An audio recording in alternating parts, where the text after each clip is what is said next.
just can't accept what you're seeing. That's it, doping and seeding. The truth it is scoring, and now you are molding and coping so hard.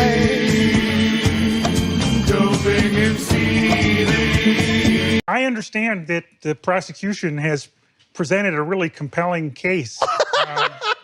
And obviously, Fozzie Bear was a close friend. Oh, no. But ask yourself this question. If I were to be the one that killed Fozzie Bear, why would I have recorded going to see him alone that night? Wouldn't I have wanted to cover that up? Doesn't this speak that I've been framed? My name written in the ledger of the motel was written in pink glittery ink. Ladies and gentlemen of the jury, you've been watching me in a really toxic situation for decades. And nobody's done anything. I understand there's a gender dynamic, but Miss Piggy is 4 or 5 times my physical size. She's incredibly strong, and I know that she's in the courtroom. The other day I was going to my local Starbucks, and when I got to the till, the barista not only had the audacity to be a woman, derogatory, but also talk to me. This is unacceptable. So in no uncertain terms, I screamed, "Excuse me, whore! I'm married! Do not flirt with me!" As I proceeded to show her my phone wallpaper and wallet photos, which were both of my life fallen shadow. And then I proceeded to growl at her until the police arrived Good night, to good escort me evening. out. So I was... Hello, chat. Hope we're all Thank doing you. well today. Thank you, Baked Buddhist, for joining my waves, and for the orange hearts, as usual. Much appreciated. What is this sad music? Who died? I only know that Tim Curry died. First off, it's not sad music. But second off, if we're talking about people who died, Dolly Parton died yesterday. Yeah, look. It's very depressing, and we know that there's going to be another celebrity death. Probably sometime within the next month, because it always happens in threes. Dolly Parton, freaking Nigel Thornberry. That guy was half of my childhood. I love that fucking, that show. Yeah. I'm surprised chat didn't know about Dolly Parton. Oh, your chat didn't know about Dolly. Mine did. Mine did. Was listening to Jolene yesterday. That's the one Dolly Parton song I've covered, and now that she has passed, I want to cover another one as tribute, but I don't know which one yet. I'm thinking My 95. favorite part about Dolly Parton is that Dollyland wasn't just chosen in her hometown because it was her hometown, but it was also because her hometown had always like struggled financially, and she thought it would be a good way to like inject like kind of boost the economy there. Yeah, she brought industry and jobs to her hometown. It's fucking smart. She was awesome. Never forget where you came from. Exactly.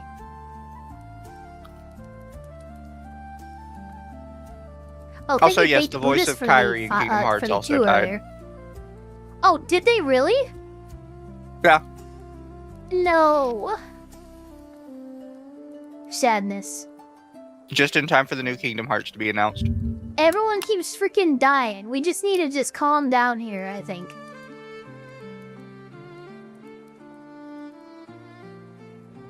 And you remember the Wild Thornberries browser game on the Nickelodeon website where you would raise injured animals? I didn't play many of the browser games that Nickelodeon had when I was a kid. Yeah, that was I think I before remember Ava's time. Danny Phantom one. That was pretty fun.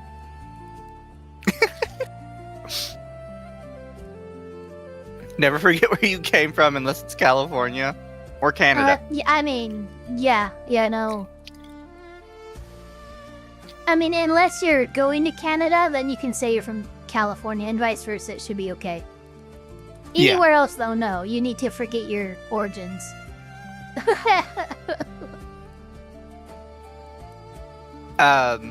Anyways, chat, we have a couple of videos lined up and ready to go. I have decided on the order. We will start with a court case one about a cop that sucks, and then go into That a sucks. body cam one about a cop that apparently is pretty chill. That's actually a pretty good duality there, yeah. But this one And is then the we'll watch most a body hated cam cop of in a woman that America plows into a finally gets store. punished.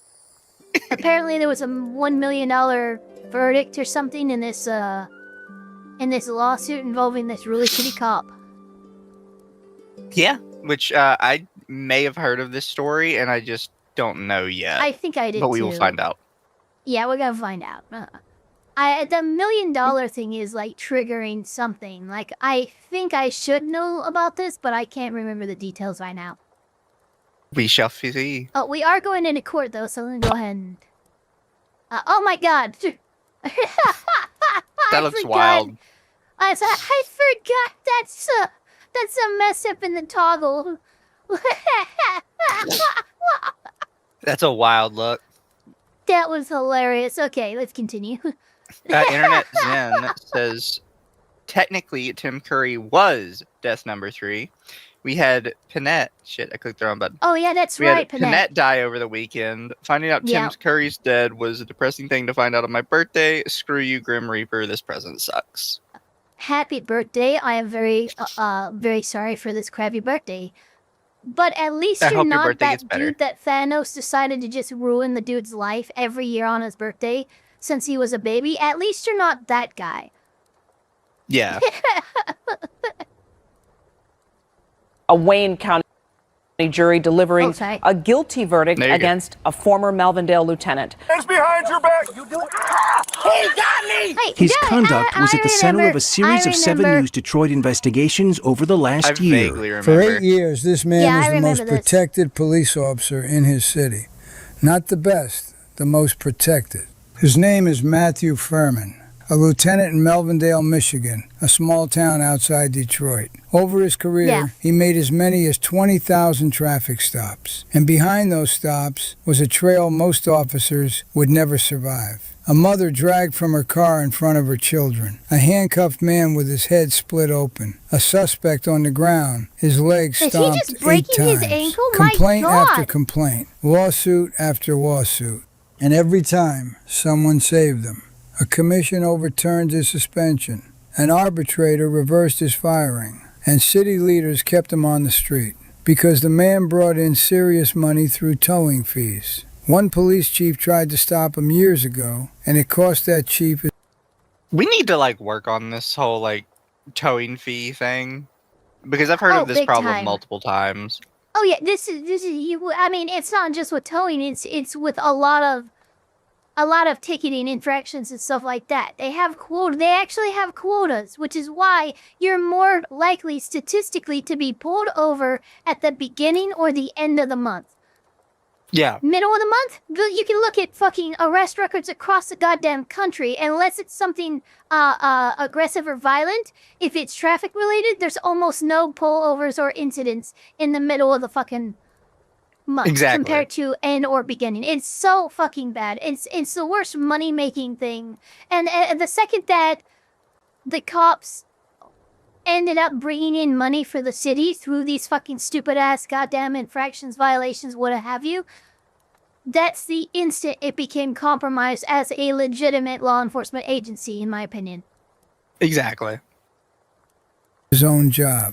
Then came 2024, and 2 traffic stops that even Melvindale could not make disappear. This time, Furman did something almost no accused officer does. He took the stand in his own defense, and a prosecutor walked him, question by question, through everything his badge had covered up for 8 years. Oh, so this is For criminal. over 30 years, I sat on the bench. Most officers who crossed the line are stopped early. Oh, This by the one was way, quick pause. This is Judge Jason. This is actually from the channel. Judge Jason, I don't know if he's a current sitting judge, but he is actually No, a he judge says that former. does content. Yeah, but he's also like, he has a background that makes him look like he's in a court. So I just wanted Fair. to be careful. I But yeah, mean, he this does have guy's on a actually saying like a former Judge content creator Jason. judge, which is really cool, in my opinion.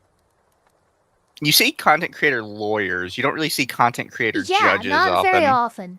I mean, there's a couple judges that I watch that they will stream from the bench their days and stuff. Like there's one judge that's really cool, Judge Capri, or it's like an Italian name judge, but that dude is like the coolest judge you've ever seen in your goddamn life. He streams from the bench. But I've never seen someone do like the legal mindset thing where they were a judge and now they're making content. This guy is unique in that respect. Yeah. I am also kind of two minds of this too, because there's a part of me that always kind of finds it weird that like sitting judges or active police officers will also be content creators. But then there's another part of me that's like, I really like this because more of you people need like a good grasp of how the internet works, because there is a fucking like drought of judges that understand the internet on any level, making decisions about this stuff. Absolutely. What I like about this too, and like you said, I do have issues with people streaming from the bench, and like, you should be focused on that. You shouldn't be focused on content creation. But a former judge being able to be like, no, this is what's going on. This is what's going down. Oh my fucking God. Not only does the internet need this, but judges need this kind of outreach to better understand how the internet works. Yeah. Protected for almost a decade. I'm sorry, my chat just said the Italian. Yeah, Frank. Yeah, Frank Caprio. Please don't tell me Frank Caprio died. I'm going to be very upset. Continue. I'm sorry. My chat will tell me later, but someone just said, when oh, the Italian one protection died. finally runs out. Mr. Furman, please raise your right hand. Thank you. Do you solemnly swear or affirm that this testimony you're about to give in this matter, now pending before this court, will be the truth and nothing but the truth, so help you? Yes, ma'am, I do. Thank you. Right, sir, you can have a seat there. Thank you, Your Honor. Once you've got yourself situated, if you can bring yourself in as close as you can to that red microphone without being uncomfortable, sir. Feels good to be back in court. If you can give us your In name, Lawtism. Yes, Your Honor. My name is Matthew Furman. All right, thank you. Your witness, counsel. Okay. Mr. Furman, prior to these incidents, were you employed? Yes, sir. And how were you so employed? I was a police lieutenant with the Melvindale Police Department. Okay. And what date were you hired by the Melvindale Police Department? May 9th, 2012. Okay. And what... So, I'm pretty sure this is newish, so we're looking at like 13, 14 years. Also, my chat said Frank Capiro died last year, August 20th.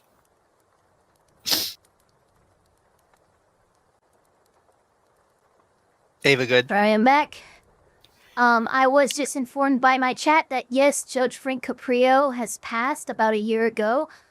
I just left to inform Papa Elfpire, who has been binge watching his content. Oh, that's rough. Yeah, that was very sad.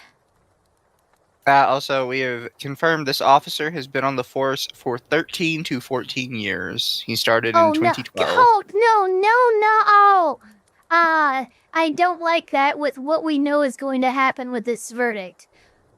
This is not like a couple years. This is a long ass time. Yeah, this motherfucker is a career abuser. Yeah.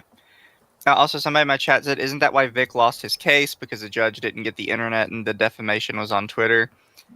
There's a couple reasons he lost his case. However, I am of the opinion that the judge being an idiot was a huge factor in it. Yeah, definitely. Particularly because he did not understand gig work. Because every time the lost wages came up, he was like, okay, but you don't actually get paid until you're at the event. And there's not like a confirmed amount you make because you're selling stuff at the event. So technically you didn't lose any money. It's like, that's not... Which is such an insane fucking argument. That is not how that works. I got like fucking tempted to amicus brief. I'm like, Judge, are you fucking retarded? With all due respect, are you actually retarded? Yeah. You're hired as a patrol officer, is that correct? Yes, sir, that's correct. Okay. Were you trained in the use of force? Yes, sir. Okay. And where did you receive that training? In police academy. Okay. Anywhere outside of the police academy, did you receive any training? We did taser training, pepper spray training at the police station, firearms training at the police station. Okay. So there was updated training through the Melvindale Police Department? Yes, sir, that is correct. Have you ever been involved in an incident where things... So the reason they do this is because they want to show that they knowingly misused their equipment by being like, okay, so you were trained on how to do this right, you just chose not to do it right. Yeah, prosecutors' method of attack here is very obvious, but it's also exactly the route that I would use. Okay, so you have been trained, you have been consistently updated on your training regarding these less than lethal crowd control options. So what the fuck is what? Like that's where we're about to get into with the questions here. On a traffic stop, very, I guess, normal, and then they escalate. Oh, yeah. And have you ever had somebody flee on you after you approached their window and asked for their information? Yes, on many occasions. I've had people literally just throw it into gear and take off. I've almost had my feet run over. I've had people throw it in reverse, ram my patrol car, and then take off the other way. Fun fact, we have a video about that coming up later as well. That's kind of wild, though. Because here's the thing. Police are very, very carefully trained on how to approach a vehicle after conducting a traffic stop. Under no circumstances should you be approaching the vehicle close enough on the sides that you could end up having your feet ran over, nor should you be approaching directly from the back or directly from the front. These are... because, people fucking flip it into gear, they gun it, and we don't want our cops hurt because of that. So, if you've almost had your feet ran over, unless they were aiming for you, you were not in the right position. Yeah. I've had people try and run me over on foot. I'm going to ask you about both of them. You used pretty rough language. Do you remember that? Yes, sir. And one, you call Mr. Williams a retard. You're going to jail, MFer, things of that nature, correct? Yes, I did. Same thing with Miss Cook. After the struggle, you were pretty worked up, loud, correct? Yes. And looking at those videos, do you think that was appropriate? No. Okay. No, unfortunately. Well, that's a great moment. I was quite loud, and you go into that fight or flight mode, and it kind of elevates the temperature and elevates the language. Bad answer. You come down from it. Bad answer. All the actions you took in both of these cases, you agree it was completely in conformance in the directives of the Melvindale Police Department? Yes, 100%. Thank you, judges. I don't have anything else. Counsel?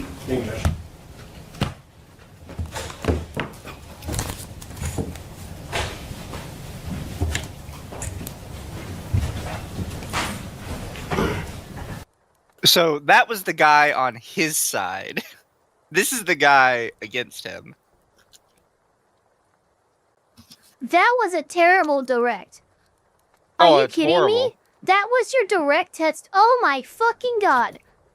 That was this cross is going to be... I just did the thing where like I'm actually sitting cross-legged in my chair and leaning forward. Because I am so fucking ready for this cross. It's gonna be bad. I mean, it's gonna be bad for him. It's gonna be great for prosecution. Mm-hmm. Why did you even put him on the stand if that's all you were gonna ask? That was fucking horrible. Because that was his. Well, thanks. Now I get witness. to fucking. That was. This is I don't understand why you brought him as a you're not supposed to witness. testify in your own criminal case. almost, I mean, freaking 98% of the time, you are doing your case the worst kind of favor by getting up on stand and testifying. Because all you can say is, I didn't do it. Like, that's the extent of what you can say. And then everything else is just you making constant admittances about all the reasons you could have done it. I love this. Nikki, I'm sorry. Akaku just said that Cross like, wow, thanks for the layup, direct. Just like, for real, though, just like, you just passed him. The easiest slam dunk on the fucking planet.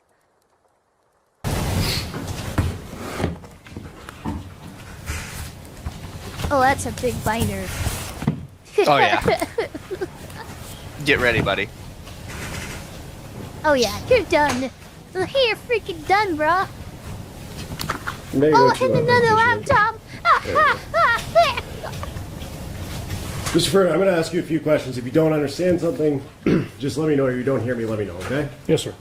I'm going to pick up right where Mr. Whitey left off. You said that earlier and just now I'm that sorry, both for that is Williams such and an Cook, unfortunate you believe name. you were within Melvindale policy. Is Mr. that Whitey? correct? Yes, sir. So, It's not the worst last Mr. name I've heard, but it's Whitey? up there. It's damn near up there. Oh my god. Change your name. Just change your name, man. You're gonna get yourself through a lot of bullshit if you just change that to Whitney or something like something like it's not, just one letter. You just need to add one letter into that. Especially when you're doing a case for a police officer that has allegedly brutalized black people. Probably don't want to be called Mr. Whitey. Oh no! This is crazy. Yeah, chat says Judge Whitey always trying to keep a black man down. Oh man. Oh, okay. This is gonna be good. Williams' case, if you were encountered with that exact situation again, you would have done today the exact same thing, correct? You know, this is probably a terrible way to do this, but if I was the lawyer or the prosecution, I would try and squeeze in like his lawyer's name every time I got, if it was like a jury trial. Yeah, I'd be like, absolutely. so Mr. Whitey has defended you. Like, That's one of the best things that Johnny Depp did in response to when he was called as a witness. He kept saying Mr. Rottenborn, because that's a horrible name, dude. Your name is Rottenborn. I'm going to make sure the jury is consistently reminded of that fact. Exactly. Stick to the use of force. I would use my taser if necessary. Okay. I'm saying exact same thing. You would have no problem doing that again, right?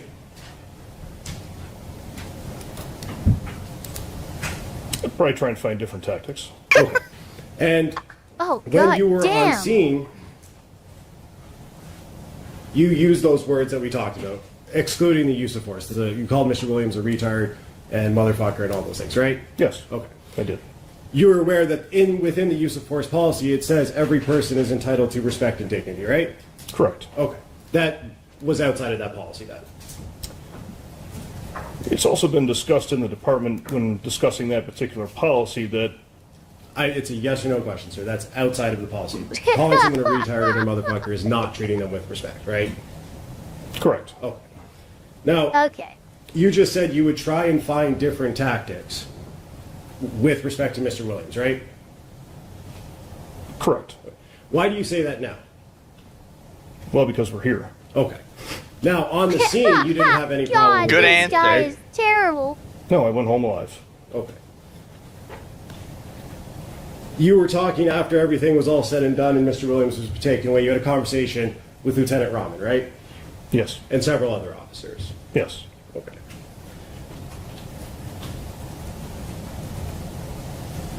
And in fact, you said this to Lieutenant Rahman. And this is from Exhibit 1. Man, I got that a couple times too. Sure, right? Yeah. Should have fucking tased him. What'd you say there? You should have just tased him? Correct. Meaning by the with way, the prongs, because he would have been... I appreciate the fact that this court uses VLC Media Player.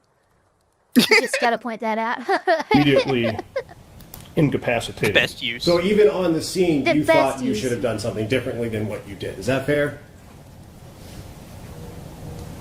In hindsight, yeah, I thought it may have been an option where Right after it happened, Furman turned to another officer on the scene and said he should have handled it differently. Not years later, not with a lawyer beside him. Right there, minutes after, while the man he tased was being taken away. He already knew something had gone wrong. On the stand, he tries to soften it into one word: hindsight. But this was not hindsight. This was the officer standing over what he had just done, admitting. I'm sorry, like Chatter just said something amazing. I love how Mizu's saying good answer like it's an episode of Family Feud. Good answer. Good answer. Oh, I'm suddenly very laggy. What the heck? Skill issue. There we go, we're better. Okay, there we go. Okay, out we're good. loud that it should not have gone that way. Keep that in mind for everything you are about to see, because the man who used this force had doubts about it before anyone ever charged him. that may have worked out better. Now, let's talk a little bit more basic. You were working as a Melvindale police officer on both of these days, April 13th, 2024, right?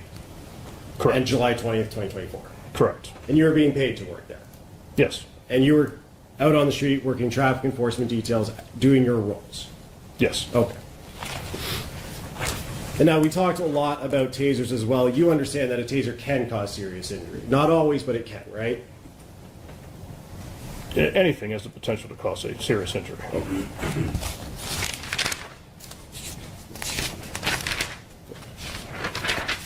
By the way, who did his You time? said It's on absolutely direct, terribly you talked done. about Mr. Oh, yeah. Williams and It looks when you awful. grabbed his hair and pulled it into the fire truck, right? Correct. And you did that. You grabbed his hair. You said that you used your hands to cushion the blow against the fire truck. Correct. Okay. You did, in fact, write a report in this matter, correct? Yes. When did you write that report, by the way? I don't know the exact date. Okay.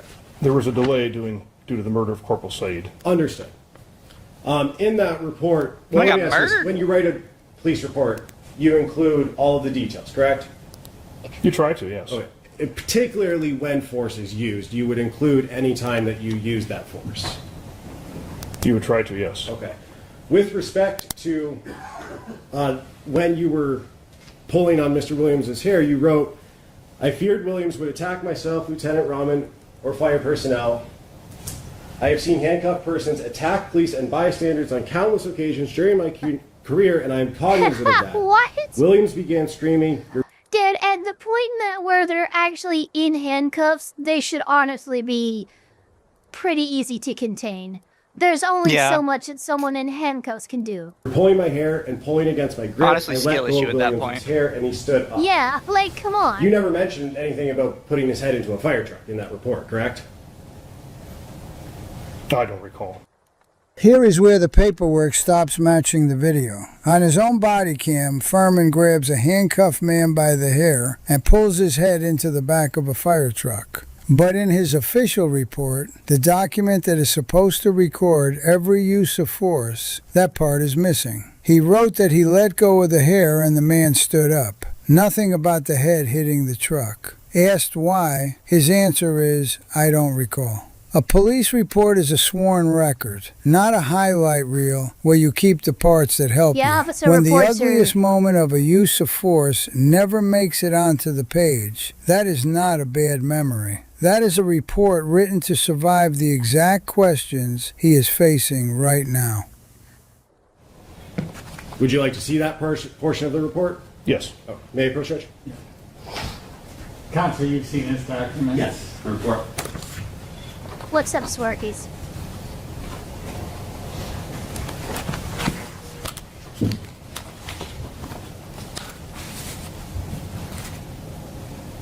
Stays here, I exited my patrol car and walked to where Williams was seated on the rear bumper of the, I call it ambulance, not fire truck, but the rear bumper. And then I addressed his issue about the warrants and his ID. Okay. Nothing about the use of force with the hair actually making. Really quickly, thank you, Internet Zen Master. Says, Mr. Whitey, only worst situation is if you're accused of murder and your last name is Killman. Thank you, Nerdy Text and Accountant. I've seen 4-year-olds put on ties better than him. True. Actually making contact with the fire truck, though.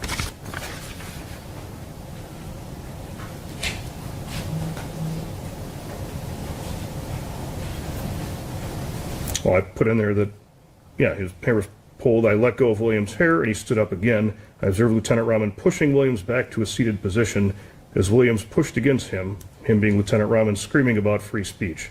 Okay. Thank you. And that's the portion that refers to that incident at the back of the ambulance, right? Correct. Oh.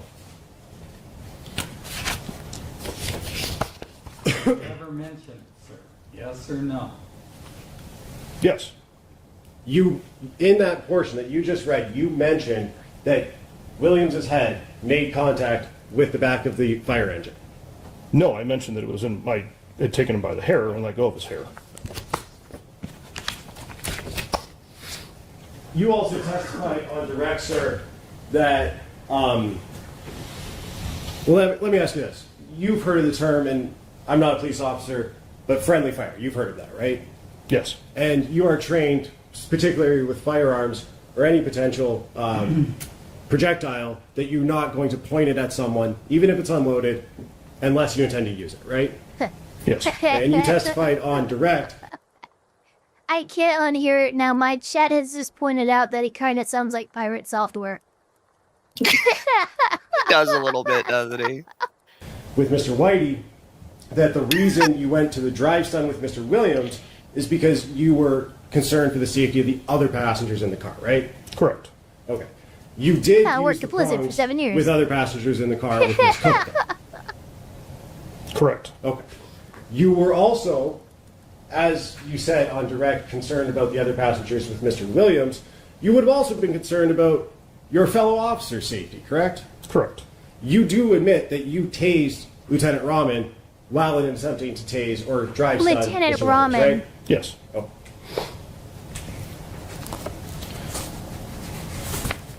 Friends with Lieutenant Soup. One of the biggest, as you said, you're familiar with the policy, one of the biggest things in that policy is objective reasonableness, right?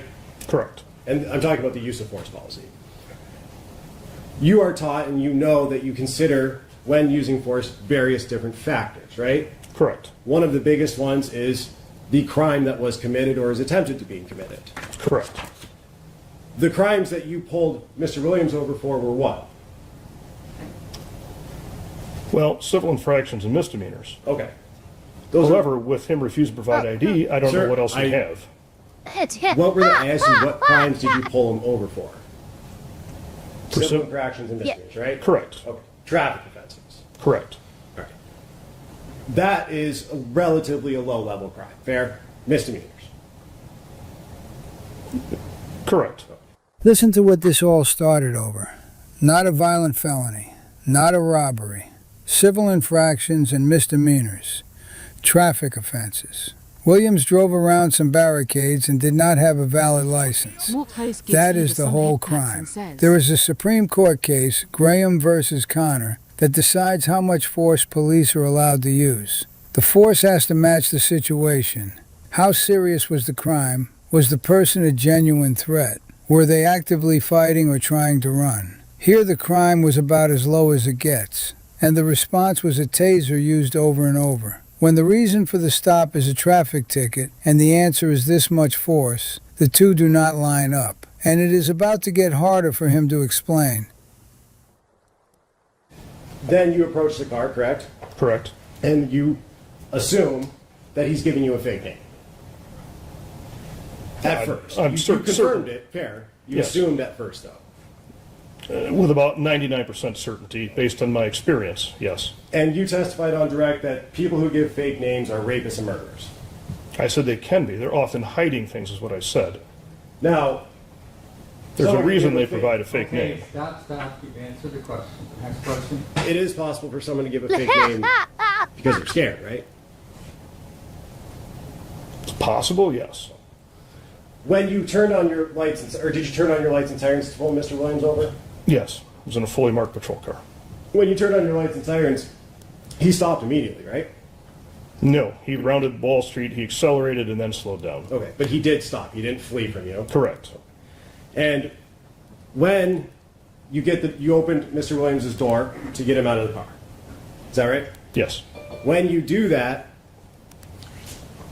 Lieutenant Rahman is standing right next to you, or he eventually comes next to you, correct? Correct. That's when Mr. Williams got out of the car. These names. Correct. When Lieutenant Rahman asked him out of the car. No, when I had my taser aimed at him. Placing on the screen what's been admitted as Exhibit 3.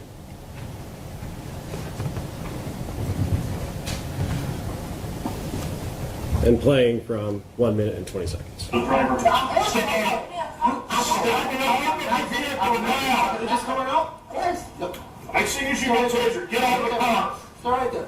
Get in there. You heard Rahman ask Williams, can you step on out? And he said yes, right? Mm-hmm. Okay. Yes, sir. Yes, sir. And then you pulled your taser after Mr. Williams said he would get out of the car, right? Looks to me like I was in the process of retrieving my taser as Lieutenant Rahman stated that, but it was in my mind the taser was coming out and I gave him the directive involving the taser. Now, that got him out of the car, and then you testified on direct that he put his right hand on the hood, correct? On the roof, yes. On the roof. Sorry. Hood, roof, yes. What did he do with his left hand? He did not put it on the roof from my right. Thank you, Internet Zen says, dang it, Ava's chat. Now I can't unhear the pirate software in his voice. Also, that courtroom microphone is crazy good because I'm hearing someone's phone vibrating on the desk in that court. Yeah, no, it's it's weird. There's no in between when it comes to courtrooms. Their microphones are either shit microphones from the 90s or like really fucking good keyed in fucking microphones that can hear a fly fart. Yeah. I was about to use the exact same expression. And then also, thank you, Will Spain. Hello, Mizu, Ava, and chat. Head pats for all. Thank you, thank you. And then thank you, Artemis. Says, I tweeted you body cam of Akko and Kendra. It's bad. Uh-oh. I'll have to see what you mean later.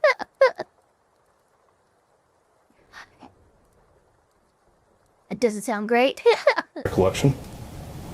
At 137, do you see both of Mr. Williams' hands there? Yes, sir, I do. Where are they? I believe that's his hand on the left and then the right. Okay, so it is up there. Now, it was shortly after that moment that we saw there that you deployed the drive stun into Mr. Williams' back, right? Correct. Are you familiar with that taser manual that was shown earlier and admitted earlier? Yes. In that manual, it says that people are likely to react instinctively to the drive stunning, correct? I believe so, but I'd have to see the actual. We're approaching with what's been admitted as Defense Exhibit B and showing you page 20. It's cut off, but I believe it's 21. Yep, 21. You take a look at that and look. This is funny. You can tell this is an old courtroom because they have a standing AC that they just place near people as it's needed. That's funny. Look up at me when your memory's refreshed.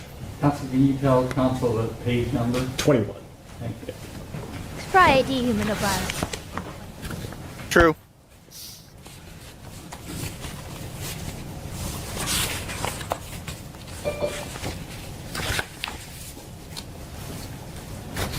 Okay, sir. And it says that the subject is likely to recoil and try to get away from the energy weapon, that being the taser, correct? You call it a fucking energy weapon? And that's what Mr. Williams did when you initially drive stunned him, correct? Sounds like something out I of guess Halo. we're in Halo now. I could stop. Okay, I we think need to it's a stop combination sharing of this that brain and trying cell. to prevent What's himself from happening? being arrested. So you deployed the agree with energy me weapon. In that The energy policy, weapon. Other police officers have a duty to intervene when they see excessive force being used, right? Yes. Lieutenant Rahman did try and stop you, he was yelling stop, right? I had no idea that was at me, and I had no way to know that was at me. Lieutenant Rahman also, by the fire truck, positioned his body in between you and Mr. Williams and said, I got this, Furman, correct? Correct. Let's talk about the moment that you deployed or initiated the first drive stun on Williams. He wasn't moving when you did that, right? He was not following instructions to place his hands behind his back. Let's go back to that then, because you had your eyes open, obviously, when you were interacting with him, right? Yes. You saw where Lieutenant Rahman was. Yes. You saw that at that moment, Miss Turner had gotten out of the vehicle and gotten back in the vehicle at your direction, right? Correct. Well, my direction was to get back in, yes, not to get back in, yes. And Lieutenant Rahman, I think, told him too, fair? I believe so. Okay. The only person out of the vehicle was Mr. Williams. I hate that. I hate that. There Get was out, two get in, officers hands up, within hands arm's down, on the reach, ground. You and Lieutenant Rahman. Yeah. Like, Correct. stop And giving you them saw weird fucking when you were orders. telling Mr. Williams to put his hands The behind police his back, hokey-pokey. where Lieutenant Rahman's arms were and hands were. I Right? believe so. They were on Mr. Williams' shoulder and elbow. Of his Like right pointing arm, a gun at you, correct. going Of his park right in arm, fair reverse enough. while going forward. I'm sorry, fucking what? Even though Lieutenant Rahman has him on his right arm, on top of the car, telling him to calm down, you're yelling at him to put his hands behind his back. Is that fair? Correct. And as you're saying it the second time, during you say, you don't finish it, you just tase him as you're saying it, correct?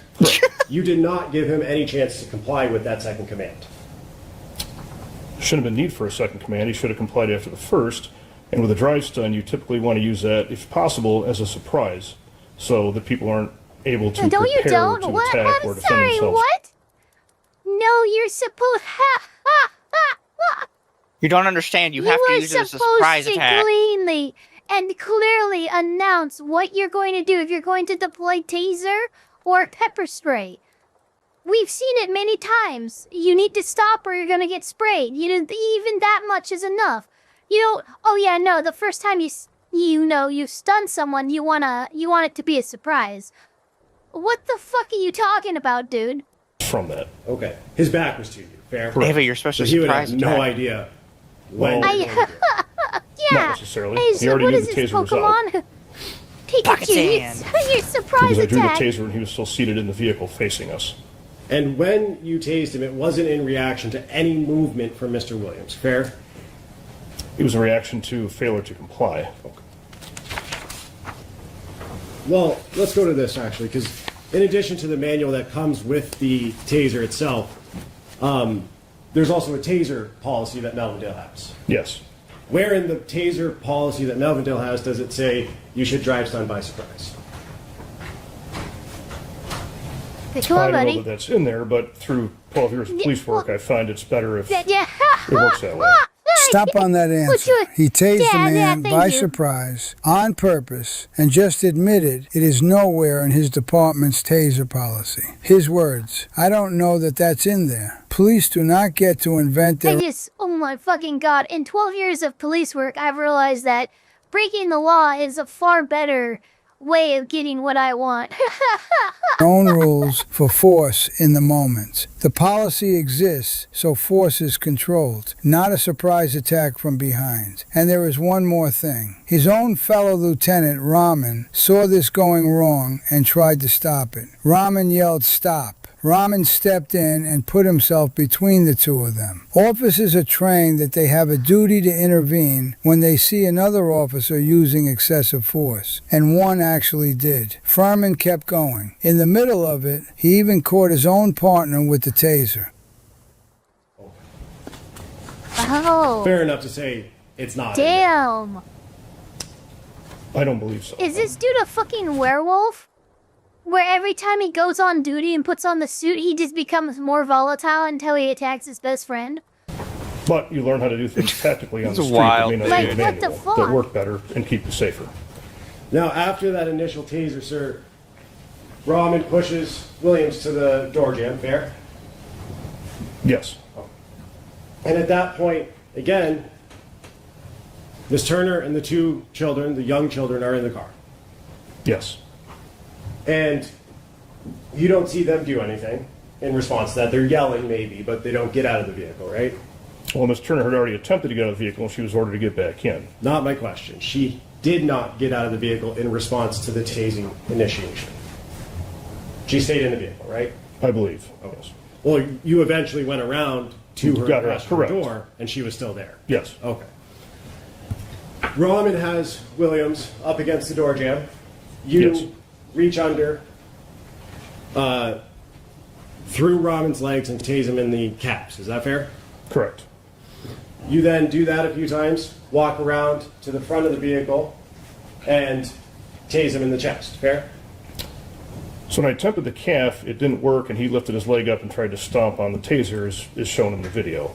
So I removed myself and attempted from a different angle. And all the while, you have your handcuffs in your hand, too, right? Correct. And you didn't at any point, with your handcuffs in your hand, try to cuff one of his wrists, did you?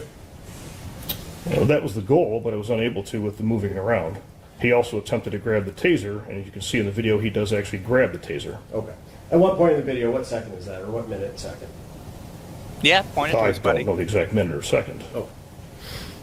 Fair enough. Well, I mean, though, that's fair. As Mr. Whitey said, the video is the video, right? Yes. And I mean, we've I all would. seen it. Yes. Okay.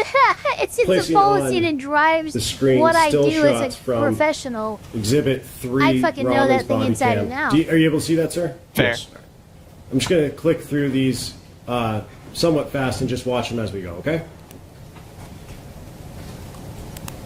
You would agree with me that you're moving his wrist out of the way to continue tasing him, correct? To get him to comply, correct. Okay. And at this point, you have physical control of one You of his can't arms. Is that comply fair? while you're being tased. So I don't think that grip looks very good, but I'm attempting to. Okay. And at this moment, this is from Rahman's body cam. He's So in he that morbs. door. Yes, he's fair? morbid. It's Morbin time, Correct, looks chat. like it to me. Okay. It's Mr. Williams at this point is not going anywhere, right? oh god, this is I looking wouldn't really say that bad. with certainty. 2-on-1. Oh, yeah. I've had 3 or 4-on-1 and people escape, injure all the officers. I can't speculate on that. He's not in the car, correct? He's right in the opening of the driver's door. With Rahman behind him, fair? Correct. Oh.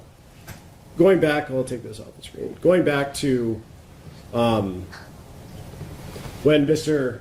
Williams had both hands on top of the car. You Again, had remember, your this taser was in a handcuffs, traffic right? stop. Yes. Okay. Yeah. You said This initially should that not you took your be- taser out to have leverage to get him out of the car, correct? Correct. And he got out of the car. He did. You didn't have to pull him out. No, that's why we like to use the taser. Usually it gets people to come out. And then you keep your taser out and grab your handcuffs, right? First, I removed the prong cartridge from the taser, and I did keep it out. And that's what goes to drive stop. Correct. Okay. So you have, You have to physically take that off the end. and I think we see that you do that in the video. Yes. Oh, one of the really? videos anyways. But Great nonetheless, admittance, both of his hands motherfucker. You have to actively take off the prongs so you can drive stun, which means you are making a conscious choice to further stun this guy. are on top of the car. Exactly. You have handcuffs. Is that a yes? Momentarily, yes. And then you have handcuffs in your, I believe it was your left hand, right? Correct. And you have your taser in your right. Yes. You didn't put your taser away in an attempt to pull his hand down from the hood, did you? I believe he took his own left hand off. Not 100% sure without rewatching it, but no, I did not put the taser away because that was the first method of defense. That would have been a less form of physical control or use of force if you had put the taser away, grabbed his arm, and pulled it behind his back. Is that fair?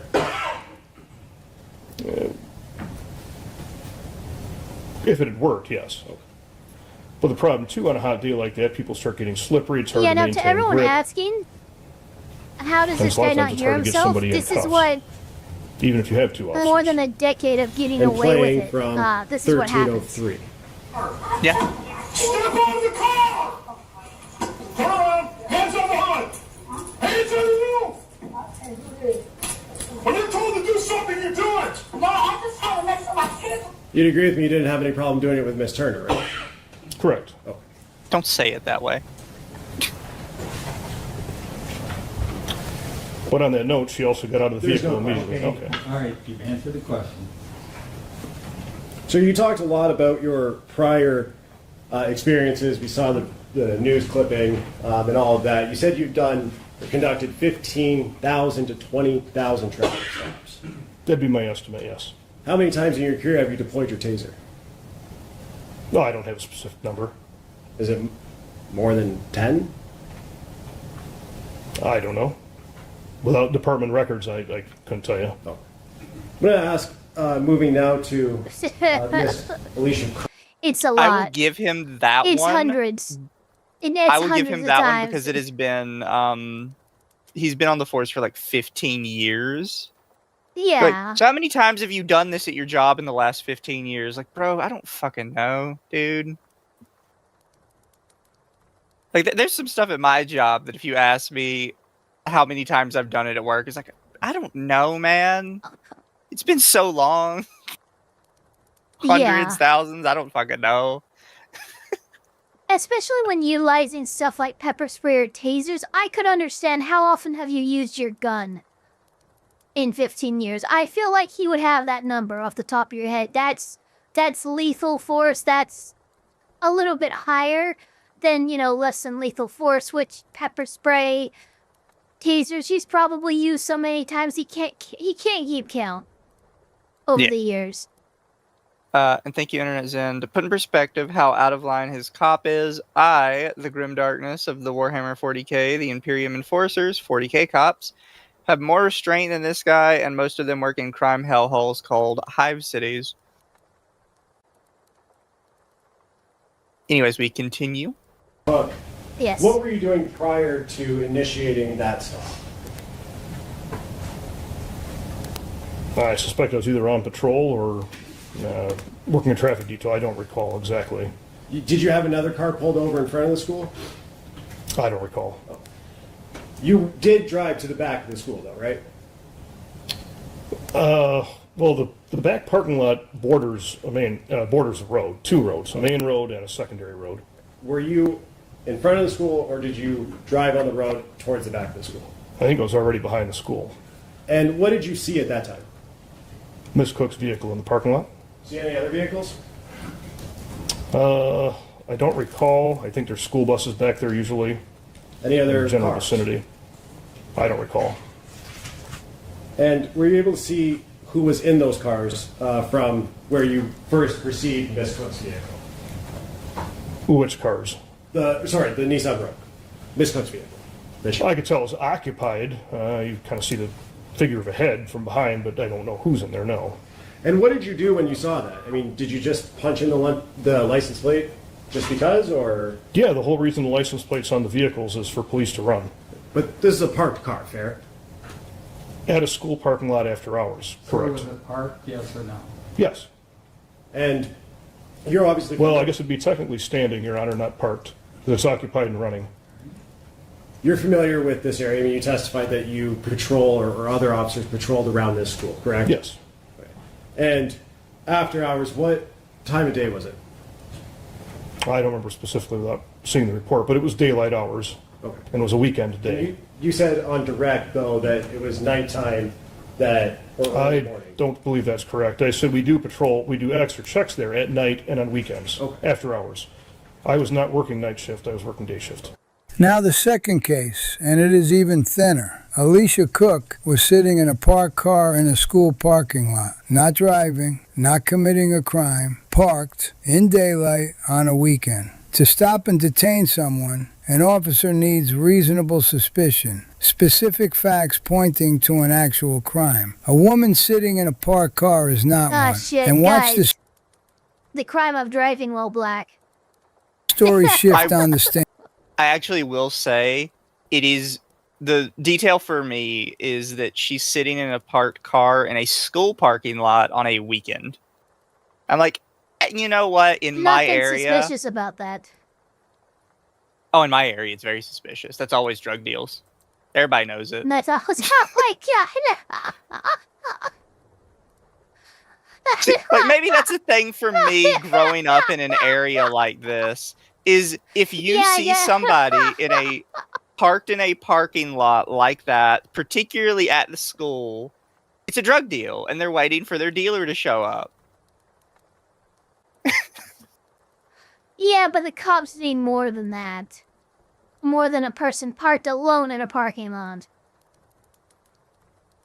Frankly, I know, would be more concerned still. if it was a school parking lot they're parked in and it was during school hours and they have no business being there. That would be that's obviously more suspicious to me.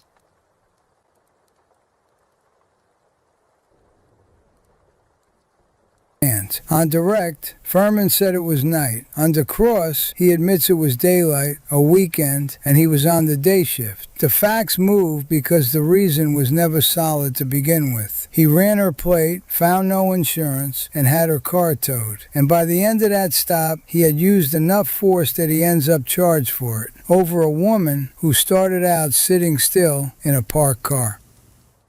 And you said it was a weekend, fair? Yes. And you see this car at a school parking lot, daylight, and decide to investigate it. Correct. It's my job. You had both of these vehicles towed, correct? Yes, they had no insurance. They couldn't legally be driven on a public roadway. Do you call the tow driver? We radio for dispatch, and then they do. Okay. And then a lot of times the tow truck driver will sometimes follow up with us for a specific location. Okay. Especially if they can't figure out exactly where you're at, an alley or a parking lot or something of that nature. When you say follow up with you, how do they follow up with you? Do you know the tow drivers? Yeah, most of the police know the tow drivers and they know us, and if they're one of the more trustworthy ones, oh, sorry, Your Honor. Judge, I don't have anything further. Thank you. I will say this is a partially interesting judge, because a lot of times judges will let people kind of ramble on about like their reasoning behind why they answered a question. Yeah, usually this guy the judge really doesn't is just cut like testimony short. Yeah, this judge is really like you gave your yes or no, shut the fuck up constantly. Like, well, normally Which I kind of like. Yeah, but normally if you let them give an explanation, because that can be valuable, particularly against themselves. Yeah. I mean, that was a great question to end on. It's like, so do you guys have personal, like, relationships or knowledge of, like, these tow drivers and stuff? Oh, yeah, no, a lot of us know them by name and stuff, and the more trustworthy ones are like, oh, shoot, dude, no more questions. This is looking good for you. Thank you for showing me that there's a clear racket going on here. Yeah. It's like, thank you for answering the question that way. You look that was fantastic, perfect. by the way. Yeah.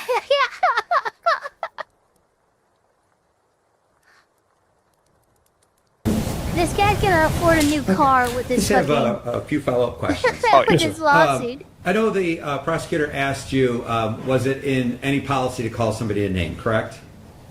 Correct. Okay, and there's no policy so that this is says make redirect sure to call everyone. somebody a name, correct? Yeah. No. There is a policy that says people should be treated with respect, though, right? Correct. And that's one of the exhibits that was introduced. I think it was Exhibit 9, right? Yes. Okay. But as part of that, that's not, if somebody's disrespectful, that's... So his plan on redirect is to clean up any of the mistakes that his client made on cross. Good luck with that. In this case, there's quite a few. But yeah, I don't know how you're going to clean this up. It's not a use of force. Pretty sure by an you just officer, fucked on this one, brother. No.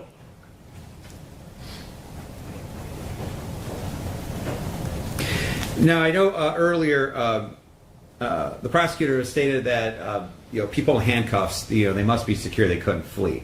Have you had that happen in your experience? Many times. Okay. And what are the dangers of a handcuffed person fleeing from a scene? They present a number of dangers. Number one, they can attack an officer, bystander. We've had them attack firemen and EMTs. I had somebody who was in handcuffs that we arrested, myself, and there was another officer present. We were walking him back to the patrol car. He headbutted me in the nose so hard I was bleeding out both nostrils and thought I broke my nose. Okay. They can run out into traffic. They can flee. There's a whole lot of things that can happen.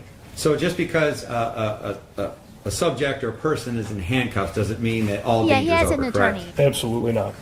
So if somebody's resisting, you're using force, but if they're cooperating physically, There's no they need just for go in force. handcuffs. Correct.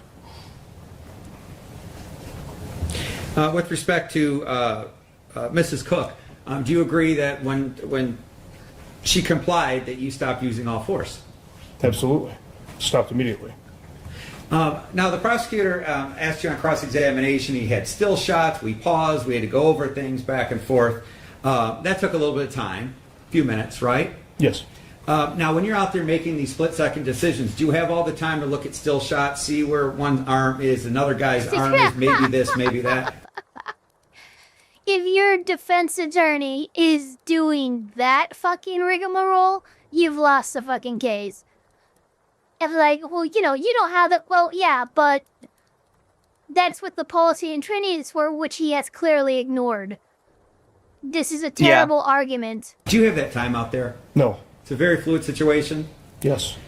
On both of these incidents, given the totality of circumstances, do you believe that you would follow policy according to the city of Melvindale? Yes. Nothing further, Judge. Counsel for the people. Nothing, Judge. Well, first of all, with regard to the sentence that I'm about to set forth, I want to make it clear that I have a great deal of respect for police officers. I think they have a very important and a very dangerous job. And I'd say 99% of police officers do their job honorably. But just like every profession, there is that 1%, that one bad apple. And that includes all professions, including politicians, doctors, reporters, maintenance workers, And you are that bad clerical, apple. and judges. But the difference between police officers and all those other professions that I mentioned is they are required to carry a gun and a taser with them. So with the prestige of being a police officer also goes with them the severe responsibilities of not injuring the public. Unfortunately, Mr. Furman, you are one of that bad apple 1%. There it is. You have brought great dishonor to Holy those shit. people who wear the uniform Dishonor to your and the family. badge. Dishonor to your family, dishonor to your cow. I I'm love talking that about fucking. former I'm gonna watch officers. Mulan this weekend. I'm talking about those officers that It's a have given great their fucking lives and their limbs. Oh, yeah, it's fantastic. And you, sir, have brought great disrespect. to Dishonor them. on you. You Dishonor on swore your an cow. oath, sir, to serve and protect. But this court believes that at the end here, You a that bitch. you took up an oath of terrorize and injure citizens of the state of Michigan. Always trying to wake up the ancestral spirit, and he fucking takes off the dude's head. And I believe that the sentence that I'm going to go over the factors in a minute, but I believe that the sentence that I'm about to render in this case, and I understand that I don't have to follow sentencing guidelines, but I believe the sentence I'm about to render is reasonable. I think it protects society. It is proper discipline. It's proper rehabilitation.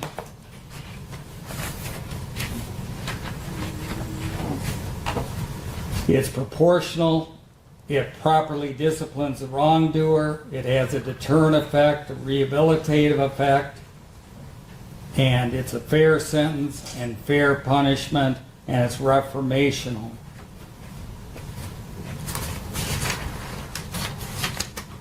Now I want to go back to some of the facts with regard to this case. We've got a case where a police officer pulls somebody over, and they shouldn't have been out driving. Mr. Williams should not have been driving, but he didn't have a driver's license, no proof of insurance, and improper plates. But he also had two little children in the back seat with him, and he had a woman on the other side. And instead of calling for backup or bringing other people in, and was Mr. Williams great? No. But I'm sure a lot of citizens out there at times have given issues. And I want to remind everybody that this was not a rookie police officer. This is somebody who had 14 years experience and was a lieutenant. He should have known better than what he did. And that's what's really concerning. And I'm going to talk about his record too in a minute, but he continued. Judge breaking everything out. This guy, he's probably reading from a drafted opinion that's at least a couple pages long. Mr. Williams screamed out in pain, continued to tase him. And the court saw no reason for that tasing. And he's also calling the man a motherfucker, and he's calling him a retard. Again, why? What police officer with 14 years experience and a lieutenant does that? He has his fellow lieutenant say, "Hey man, stop! I got this under control. Don't worry." He keeps it up. And then he takes the man's head, and whether he bashed it or he pushed his head against the fire engine. Just complete disrespect of the citizens of Wayne County and of the state of Michigan. But then you add into this that you've got back in 2019, he entered into a no contest plea of a public officer willfully neglectful of duty. And in that situation, he causes a man who apparently was intoxicated to fall down the stairs. Then, as soon as we get done with this trial, he enters into another guilty plea where he was convicted of assault and battery. In this case, he was convicted of both common law offense and also assault and battery. Then he has another assault and battery where the individual who was driving was at fault. How is this He dude just never still a cop? stops. How is this dude to not only be charged with all these things, but to consistently have your qualified immunity revoked so you can be sued and tried for these crimes? This is crazy. This does not happen. A cop does not typically have a rap sheet this long. The big part is the qualified immunity losing, because for people who don't know, it's like nigh impossible to get a cop to lose their qualified super immunity. hard. Yeah, you have to find, pretty much beyond a reasonable doubt that this motherfucker used his authority to violate civil rights, to be violent, to a number of things, but it's very hard to reach that bar. And you're telling me this singular cop has reached that bar numerous times and been tried and convicted and pled out to numerous violations of civilian civil rights. That's crazy. It's insane. Something you never see. As far as he's stolen a car and he's fleeing from the police, but it looked, when the court looked at the tape of it, it looked like the officers had the man under control. And according to the pre-sentence report, I saw him striking his leg. I didn't count it, but I'm relying on the pre-sentence report. It says he stomped on his leg 8 times. Oh, yeah, I remember 8 seeing the video. times. That was really bad. Shows complete disrespect for the citizens of this county, of this state, and also his fellow officers. Because as I watched all them and all the other tapes, none of them were acting like this. They were all cool, controlled, and they were like the 99% that I'm talking about I respect. Yeah, how are you making yourself an ass when, no one else in the precinct is acting like that? Common law offense, I am going to order that the defendant is sentenced to 3 years probation with the first 6 months in the Wayne County Jail. He is to receive 1 day jail credit served. He is also to undergo anger management. He is to have a psychological evaluation. He is to waive confidentiality and allow any treatment program that he's required to attend to disclose information to the field agent. He is not to have verbal, physical, or electronic contact with Mr. Williams, either directly or through another person, and must not be within 500 feet of his residence, school, or place of employment. He is to obey all court orders. He is not to engage in any assaultive, abusive, threatening, or intimidating behavior. He is not to have verbal, written, electronic, or physical contact. I'll tell you guys right now, for a guy like this with such a storied history of abuse in his career, this is 3 years of probation with 6 months served in jail, and it's going to end up being 3 years of jail because these types of people can't handle probation. They can't help but reoffend. One who's housed within an MDOC facility without permission of the field agent.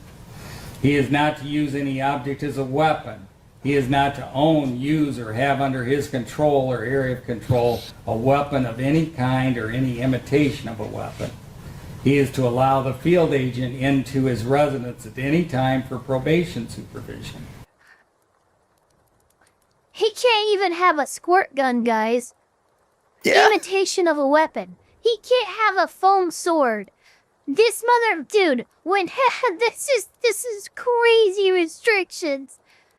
And you know what? I think he deserves it. But like, it's dude, you can't even have an airsoft pistol. He is to submit to a search of his person and property, including but not limited to his vehicle, resident computer, without need of a warrant if the field agent has reasonable cause to believe you have items which violate the conditions of your probation. He is to make genuine efforts to find and maintain the legitimate employment of minimum 30 hours a week. He is to pay crime victims assessment amount of $130, $30 a month supervision fee, court costs of $1,300, and state costs of $50. And he is to have DNA testing and pay the mandatory. Also, thank you, Internet Zen. Given he's been in trouble before, the judge is probably trying to make sure this guy's testimony doesn't ruin the entire department by association by keeping him from rambling. No, I don't think the judge had any ulterior motive. Some judges are just like this. No, this is pretty simple.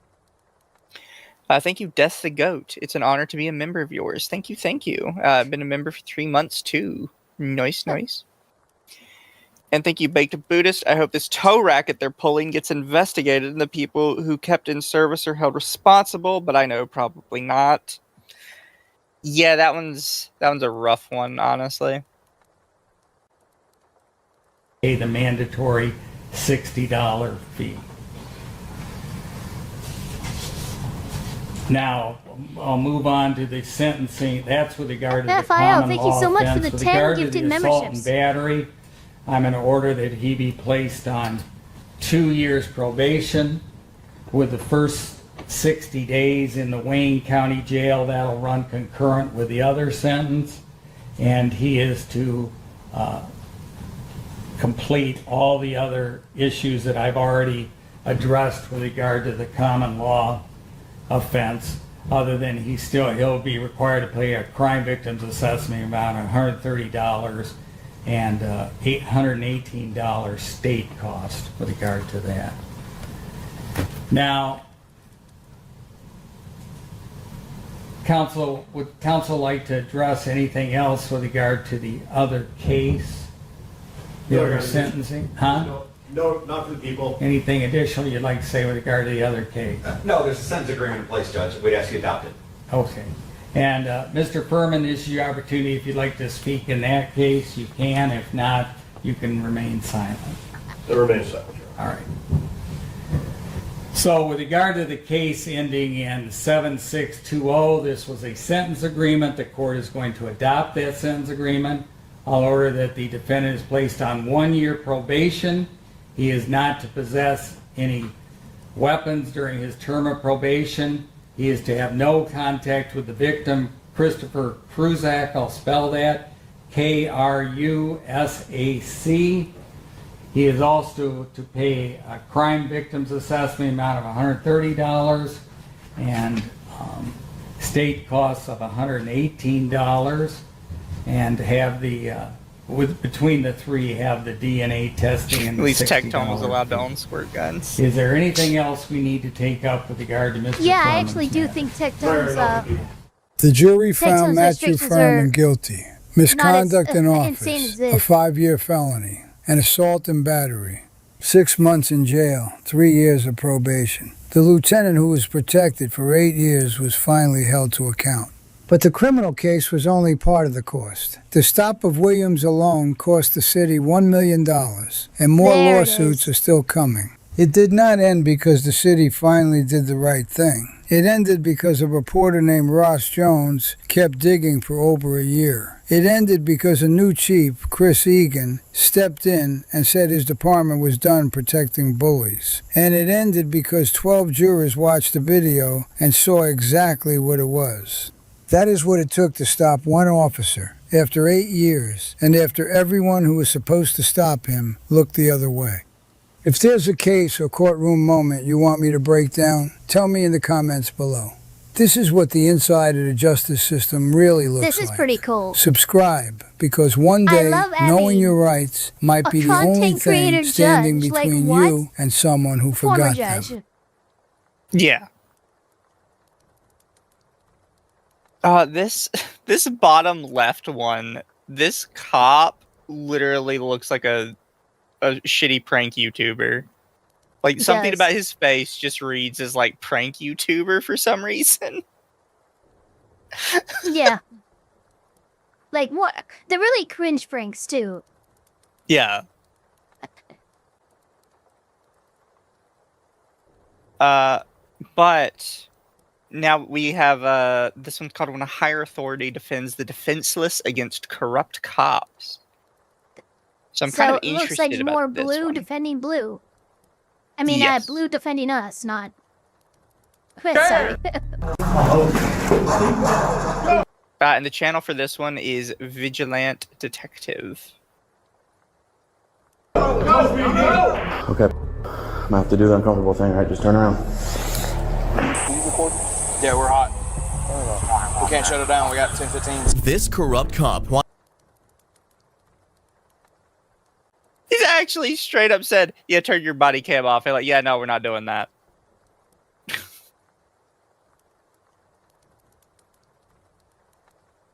wanted this officer's body cam off to harass the citizen, but his plans would fail badly. I ain't shutting my camera off. He can kick rocks. I ain't doing that. It started on July 3rd, 2022, when officers pulled over a Yeah, no, that's actually a good officer on that one. What do you think, Ava? Ava died, chat. We'll wait for Ava.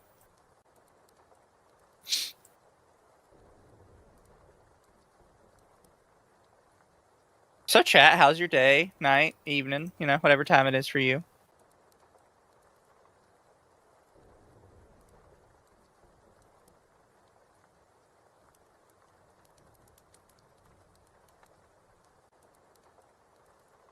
Just got to work. Oof.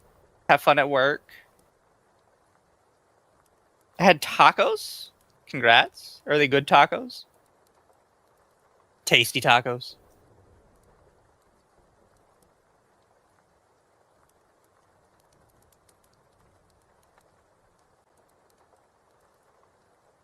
The tacos of champions.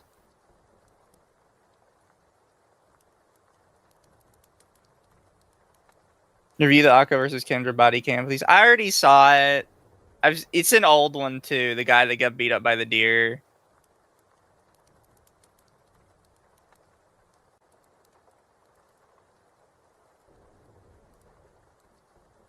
It's not particularly what the channel is about. Howdy, Colzer. It's 3 a.m. in SEA. Well, I hope you're having fun over in SEA. I always forget what SEA specifically stands for.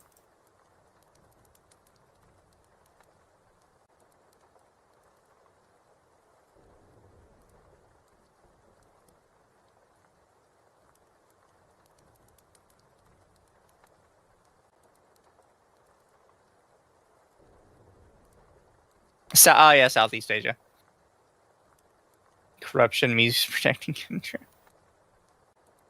Progress to replace his lights. Yeah, lights are expensive these days, chat.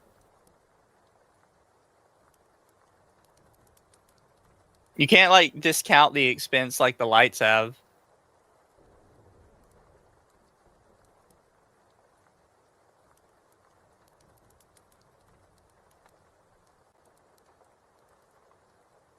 Square Enix Association.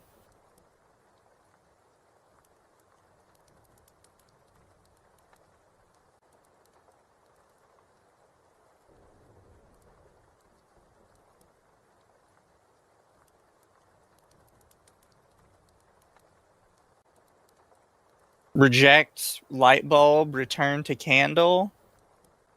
I'm back, my food game. Welcome back. I'm gonna go back to the start of this because I want you to see it. Share. Okay. I'm gonna have to do the uncomfortable thing, right? Just turn around. Oh shit! Yeah, we're hot. We can't shut it down. We got 10-15. This corrupt cop wanted this motherfucker. officer's body cam off to harass the citizen, but his plans would fail badly. I ain't shutting my camera off. He can kick rocks. I ain't doing that. It started on July 3rd, 20. See, I like that kind of cop. Uh-huh. Walks up, guys like, hey, Wow. turn your body cam off. He's like, fuck that dude, no. Yeah, no, wow, like, book you, I immediately, like, love this guy. Hate that guy. Like, just absolutely nothing to it about him. He's just like, yeah, no, I'm gonna turn my cam off. Shut the fuck up. Why would you think I would do that? Yeah, that's not happening, Chief. 22, when officers pulled over a truck with a reportedly stolen trailer. What am I being pulled over for? This trailer's showing stolen. Oh, I didn't steal it. Okay, well, that's what you got pulled over for. Well, that's I why did you're not detained, steal it. and I'm trying to figure out what's going on, okay? I don't know. So just give us a minute.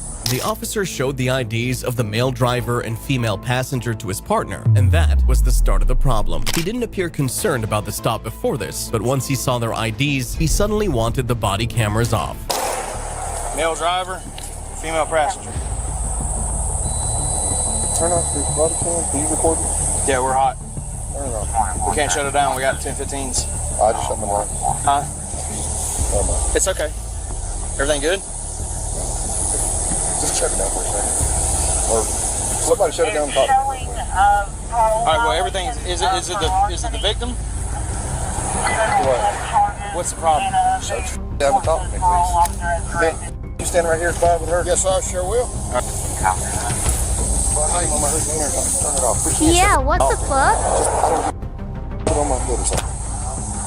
I need to talk to somebody real quick. Okay. Is there something screwed up with the case, or is it something personal? It's personal? Okay. The officer admitted that he had a personal issue with the vehicle driver and therefore wanted the body camera shut off. He appeared to have corrupt intentions for the stop, and once the other officer realized this, he strongly refused to turn off his body camera. Yeah, I like how the guy thought that was going to help his case. He's like, yeah, it's personal, so turn it off. And the guy's like, yeah, no. And no, yeah, no, we're keeping this thing on, and now I'm fucking keeping this thing glued to you. Yeah, like you just made this worse on yourself. What are you talking about? Every fucking red flag is flying right now. That's nothing to do with the case. All right, let's go up here. Let's slow it down, and let's go get a statement from him. We'll deal with that in a minute, okay? I ain't shutting my camera off. He can kick rocks. I ain't doing that. I was here during the 2017 debacle. I ain't shutting that off. You said to shut your camera off. You got some personal going on. He was like, shut it off. I was like, look, dude. I was like, we'll set it right here. Is it something to do with the case? He was like, no, it's personal. I was like, all right, I'll set it right here for personal stuff, but yeah, keep pissed. But it's something simple. It's something minor. It's a miscommunication. In 30 minutes, it'll all be cleared up. It ain't no big. It's just went to happening fast, and the officer concluded the investigations without further interference from his partner, and both the male and female were transported to jail for theft of a motor vehicle. Share! This officer beat up this defenseless prisoner on 2 different occasions, and he would be arrested for it. It started on August 8th. Okay, so we have multiple different cases going on then. Okay. Instead of just one. Yeah, definitely. Also, thank you, Sukatsu, for being a member. Thank you, much appreciated. 2017, don't remember any big events then. It might be something more personal to their area. It might not necessarily just be like wherever. 2024, when Arkansas police officer Joseph Harris was transporting a suspect from a hospital to jail, and the suspect began saying something concerning. I swear to God on my daughter's life, I'm sitting on the side of me and they're trying to send me back to the jail where they're going to make me die. The hospital has released you. I don't give a well, I'm telling you. I don't give a No, I'm saying I don't give a what the hospital does. Okay, cool. Well then, whatever. I don't know what else you want me to do. Sir, will you please listen to me? I have got fentanyl inside of me. Last night, I swallowed, it's in aluminum foil, wrapped up. It's in a baggie, it's in aluminum foil, individually wrapped up in aluminum foil. I swallowed it yesterday. Look, they x-rayed me last night. The x-ray, listen, please listen to me. The x-ray machine, the screen, I could see the screen when he did the x-ray. I seen the package clearly right there. He's come in there, he said, well, we didn't find nothing inside you. I said, seen it on the screen myself. I said, can you bring the image in here and show it to me? He said, no. He said, I didn't send it out. So he took another one. Oh this my time God. they turned the screen away from me. He's come back and said the same I kept telling every nurse to come by. I was like, I got fentanyl inside, I got fentanyl inside me, I got fentanyl inside. They wouldn't listen to me. Finally, I got a doctor in there and I made her show me the screen. And I showed it to her. They moved me to ICU. I have not went to the bathroom since. I have not went to the bathroom, period. I've got fentanyl inside of me. I've been telling everybody and nobody's listening to me.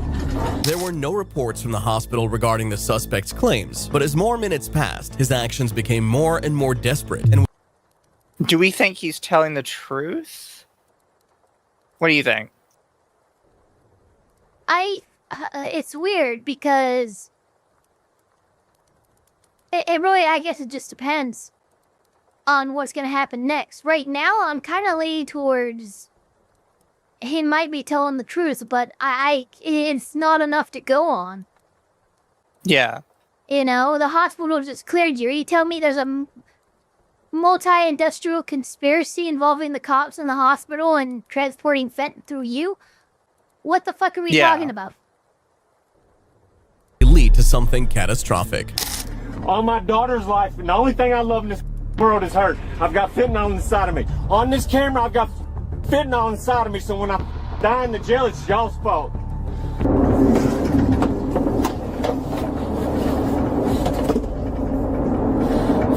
Yo.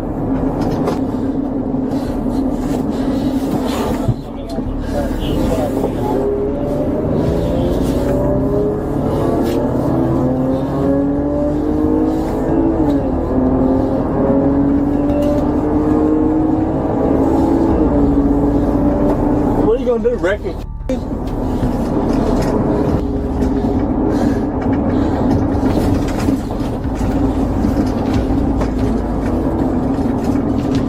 Did he get his belt off? It looks like it. I didn't know they could do that. He's a slippery motherfucker, apparently. Huh? No. At this point, the suspect begins tightening the seatbelt around his neck, spelling danger if he continues for long. The officer noticed this and stopped the car. He then opened the back door, but instead of helping the suspect, he began punching him in the face. What the fuck? Sorry.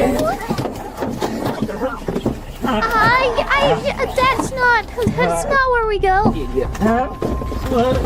Insane behavior. Why are you elbowing him? What the absolute hell? He's trying to help. Are you helping by punching him? Yeah.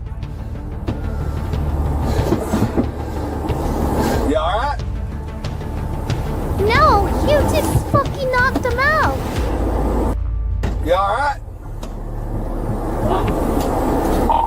Dispatch, we're stopped on Willett Road. Let's go, yeah. The officer punched and elbowed the cuffed suspect in the face 10 times while he was choking, and only stopped and removed the seatbelt from his neck when the other officer arrived. He didn't offer further assistance, but instead slammed the suspect's head against the door. But he wasn't even done with his power trip just yet. Yeah, what was that? What's happening? Wait, give me your... Wait, Nathan.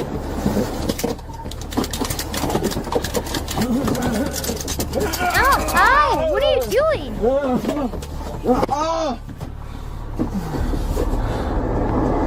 Insane shit going on. What the hell was that? The officer assaulted the man without cause and wasn't concerned enough to try and help him properly after. But even this wasn't the last time he would assault this man, as they eventually got to the station. But this time, a prison warden would stop his tyranny immediately. The nurse said your test come back clean. No, he did it. He's on the x-ray. Hit me in my face while I'm cuffed, you. Inside. With the attack me while I was in the car, handcuffs. You weren't thinking about your neck. Yeah, I didn't give a about it because that pump. Inside. There's a chair. Where's the chair? Chair.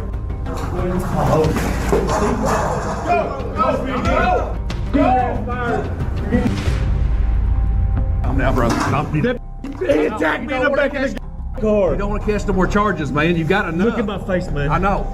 Dude pulled over while I was in handcuffs to beat me in my head. Well, it's all on body camera, so calm down. Yeah, I'm sure he turned that off. Get it. Just calm down, brother. Get off me, man. Hey, I'm just trying to get you calm, Get off me. No, it's not him. Look at us. He attacked me when I was in the car, man. It's all right. I know. Calm down. We don't want to have to fight you or anything like that, okay? Come on, get up. The officer even punched the suspect when he was clearly restrained by multiple men, showing that he was just hungry for violence. He would have kept punching if not for the prison warden, who immediately ordered him to leave the area, putting a stop to his oppression. You good? Y'all obviously had attention, all right? so I was just trying to push you out. So. Are you hurt? I know.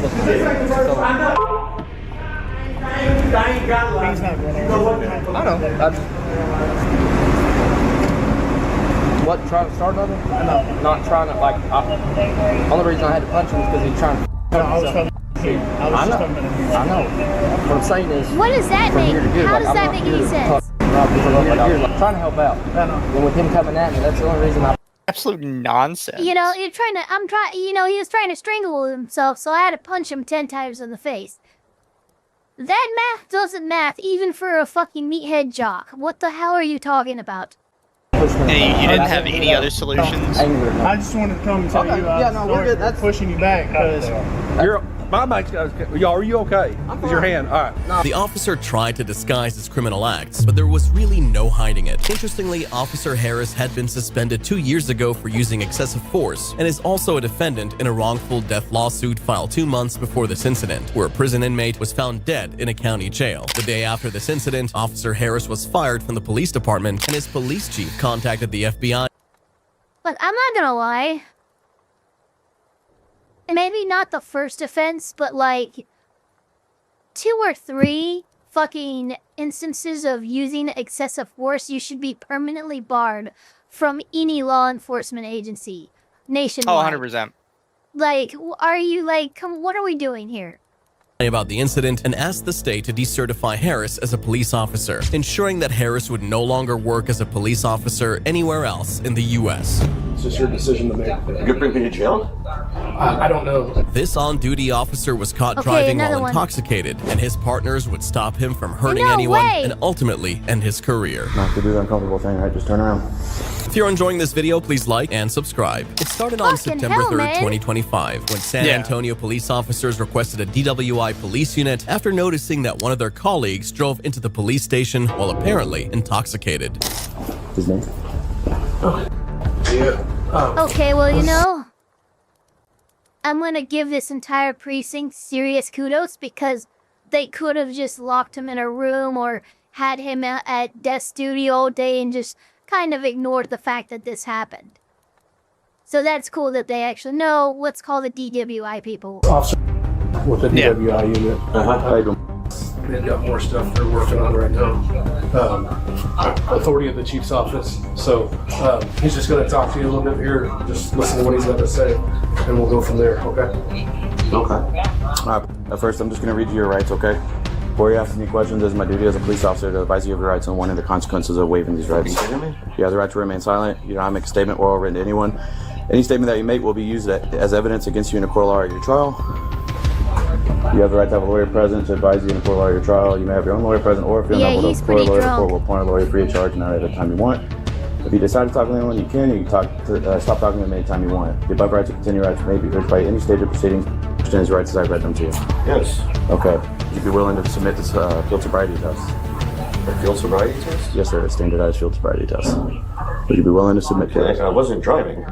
Evidently, you have been driving, I guess. So that's where this is. I was in the parking lot. Yeah. Yeah. I guess there's video of you driving. So. It is what it is. So basically, this is the question that he's posing to you right now. So it's up to you. You know, I mean, you see where this is going right now. So it's just your decision to make. You could bring me to jail. I don't know at this point right now. He just got here. So this is all just starting like right now. So what? I don't know. He doesn't know right now.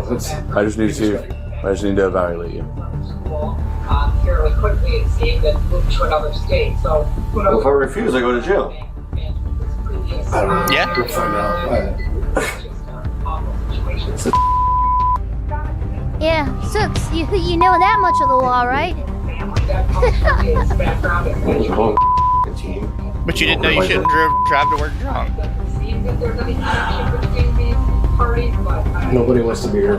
I promise you that, but we do have to make a decision on what you want to do. He's mentally struggling with but I made it to my desk. You can refuse, I'm home-free, right? refuse the P-test. At this point, what you do is all up to you. But right now, this isn't administrative.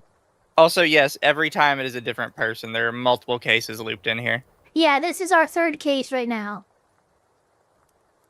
Jeez, that fucking Fox headline is grim. Yeah, this is all you do. Yeah. Veterans in double homicide of Arkansas couple. And again, like you said, nobody While wants they're to be doing here, but this. Here we are. So, moving forward. I just realized they're in a police precinct, so that's even more wild. You either want to participate with the field sobriety test or you don't.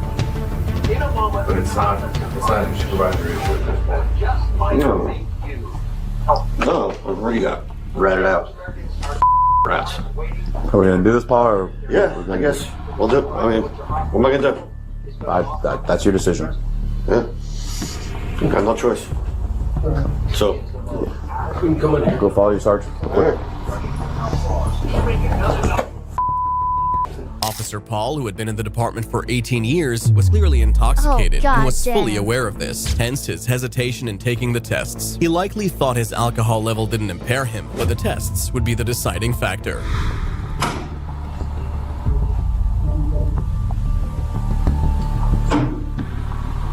Make sure you're keeping your head still, Paul.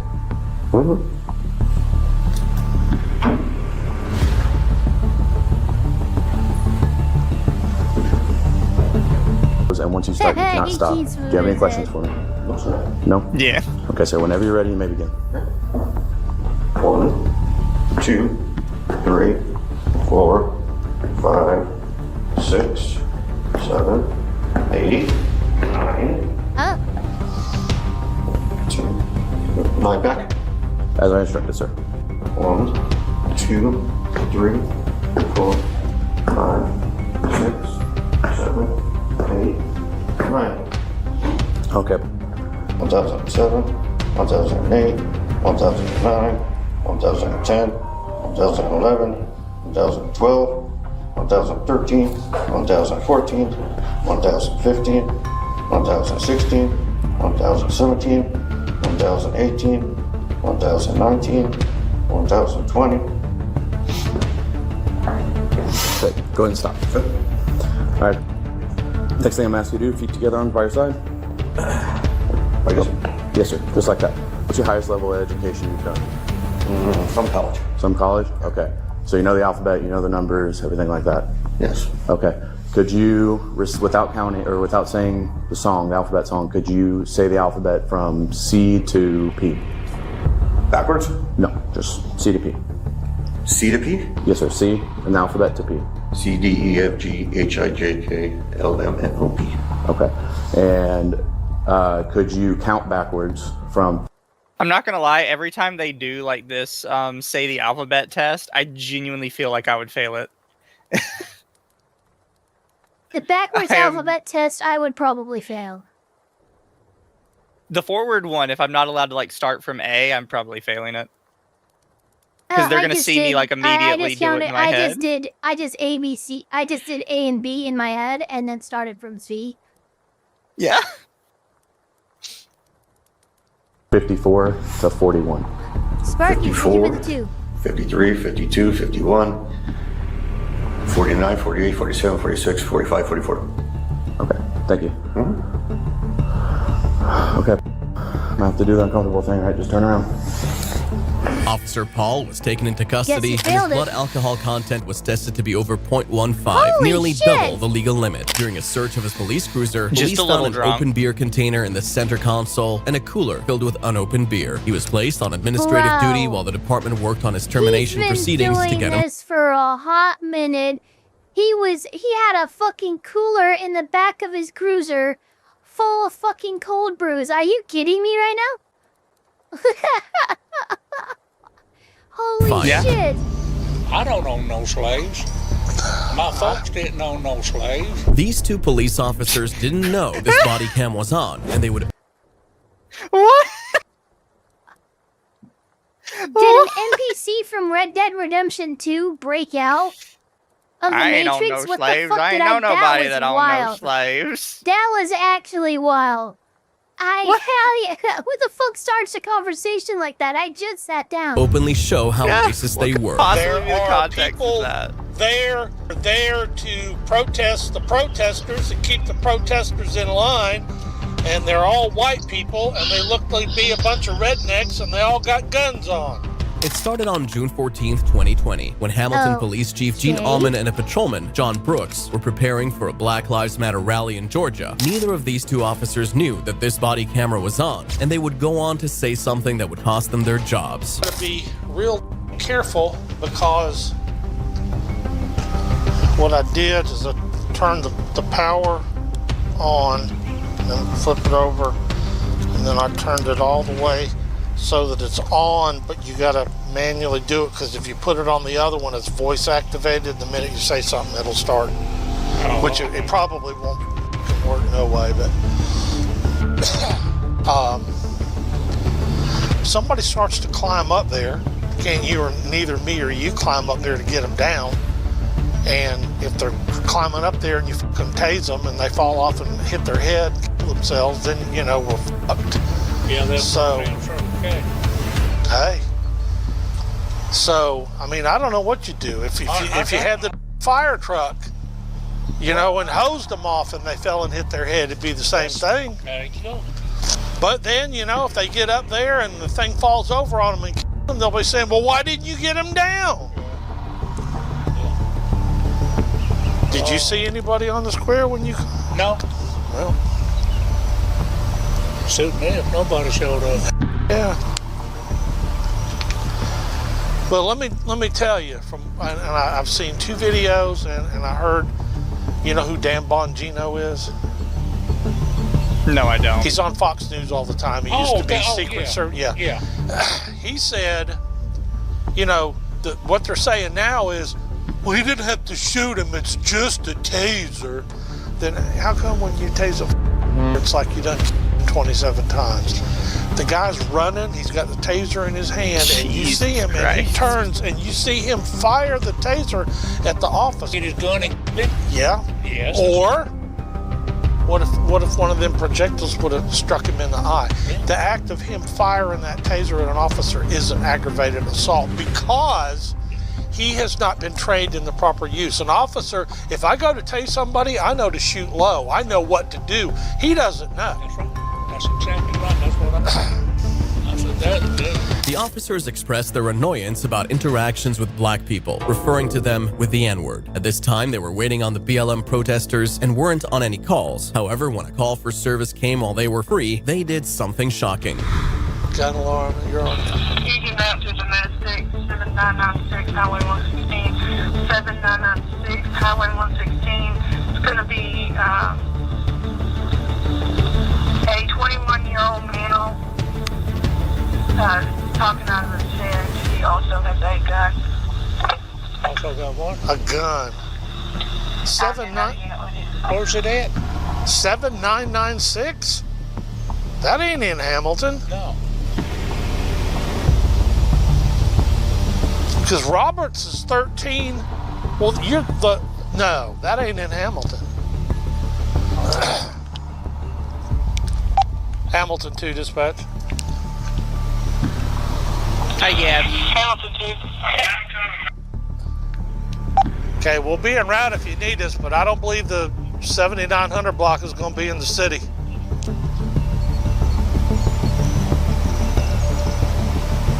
It's a Hamilton mail-in address. 32 and 27, y'all still in Hamilton? Yeah, they don't check. Just talking out of his head.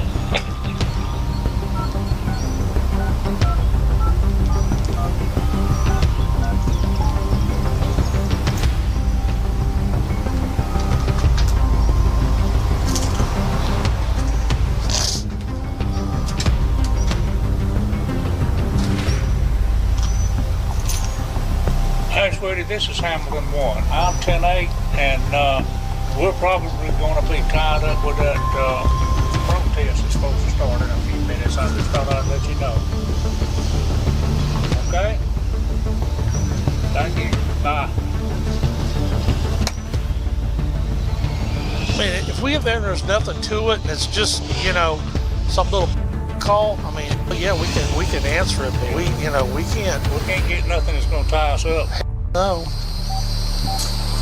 The officers initially agreed that they didn't think the protest would hold since there were no protesters in sight, but now they refused to go for calls using that as an excuse. Since he was the police chief, dispatch left him alone, and both men stayed back and continued their racist talks, which only grew worse with time. God. What's the matter with these fucking people? I don't own no slaves.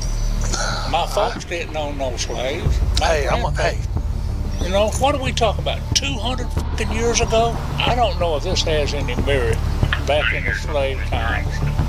But I'm sure there was a lot of them mistreated. I don't have no doubt about that. But for the most part, it seems to me like they furnished them a house to live in. They furnished them clothes to put on their back. They furnished them food to put on their table, and all they had to do was fucking work. And now we give them all those things, and they don't have to fucking work. That's it. That's it. I don't know, man. Well, I'm gonna ride around up there and see if anybody shows up. Yeah, I'll get my truck out and do the same. At this point, it seemed there was nothing off limits or too sensitive for these officers to talk about, and it almost made it shocking that their job that day was to ensure the protest was peaceful. Their job that day was also to protect the protesters, but they would show them that they really didn't care about that part. Are these fellas here protesting the protesters? Radio's making a lot of noise. No, what this is the folks that follow the protesters don't start picking up bricks.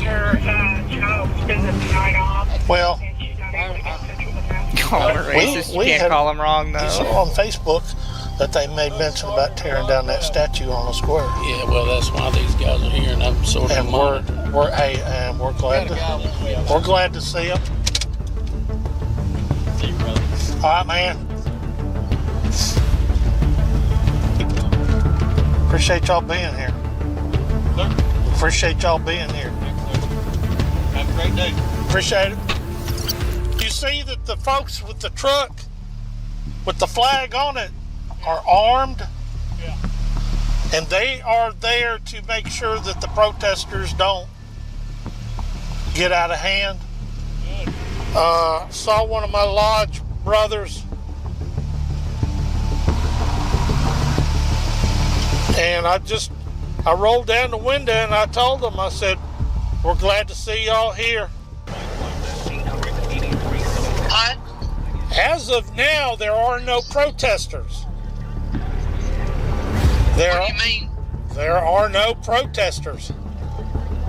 There are people there who are there to protest the protesters and keep the protesters in line, and they're all white people, and they look like be a bunch of rednecks, and they all got guns on. Oh boy. So I saw my lodge brother, and I said, they here to protest the protesters? He said, no. He said, they're here to make sure that they don't get out of hand. So I'm guessing that if they start trying to tear something down, that the white folks with the guns will step in, and you know what? I'll just let them take care of it, and then if I have to arrest somebody for going too far, I'll do it. Well, like I said, maybe they decided to all go to Atlanta instead. Well, you know, he said, what are we going to do if they start trying to climb up on that statue? I said, I don't know what we can do. I said, you and I can't climb up there and get them down. I said, if you tase them and they fall and hit their head and die, then we'll be charged. I said, I guess you can just, let them get up there, and then when they come down, arrest them. He said, well, you're right. I said, yeah, we can't. We can't climb up there and get them. And we can't do any, if they're, from a height, you can't use the taser, because if they, like I said, they fall and hit their head, then we're liable for that, because we've been trained. Height, you don't shoot somebody up high if they could fall because they're incapacitated. Oh, thank you, Yento. But I'll let you know if there's a change, but right now there's... Sorry if I pronounced that wrong. I don't see anybody protesting, and there's probably less than, 10 or 12 of the other folks. Yeah, but they could show up later, like after church or... Yeah, they could. Because they rented it for a 4-block space of time, right? Correct. 4 hour. Yeah. Yeah, so anything can happen. Either they decided to go to Atlanta or they're coming later. I said they got it until 3:30. I said, probably won't none of them show up till about 3:15. Just be careful. I will. So as of right now, it's all quiet. Okay. We got our body cams on. I don't know whether they will work or not, but if nothing else, it'll give them something to think about. I don't think they care. Probably not. Not only were the officers not planning to protect the protesters, but they were actually in support of citizens with guns who wanted to keep the protesters in line. At some point, both officers even approached an anti-protest group and appeared to egg them on. I might drive a vehicle right up there and throw a chain around that. Have y'all been keeping up with anything? Have y'all heard anything? Because y'all know said that he saw on the lady's Facebook page, the one that applied for the permit, that they had made some comments about the statue. And when they read it out in council the other day, they applied for the permit in order to protest racism in America. And I thought, okay. So I don't know. There's no racism in Hamilton. We all get along. Well, they also said that, and went back to, he should have screenshot it, that's what he should have done, but he said that she went on there and said, because it's understanding that the lady who applied for the permit don't even live in Pine Mountain. Don't know where she's from, but they're supposed to be outsiders. And also said that she, God, I lost my train of thought. Well, that sounded good. Well, there's nothing about pulling the statue down, nothing like that on there. Kitty Sneeze number 1. Something else. Kitty Sneeze number 2. Atlanta BLM page. Yeah. Had a buddy of mine. Oh, okay. Told me about it yesterday. Thank God we don't have a Wendy's. But you know, like you said, we don't have a problem up What's here. the Wendy's have and, to do and with it? It's the out. Exactly. Black Exactly. Oh, I know what it was. They said that the reason that she did not apply for a permit in Pine Mountain was because the Pine Mountain Police Department was a little too aggressive. Oh, well, that should make you feel a little better, huh? Well, peaceful protesting, that's the wonderful thing about this country. If you keep it peaceful, then ain't nobody gonna bother. Just don't bust glasses, don't go in Circle K and steal everything. Just let it be peaceful. Yeah, well. One of them's on a boat with a fishing pole in my hand. Hey. Now that's me. Yes, sir. Hopefully it stays this way today. I think it will. You know, they're supposed to kick off in about 3 minutes.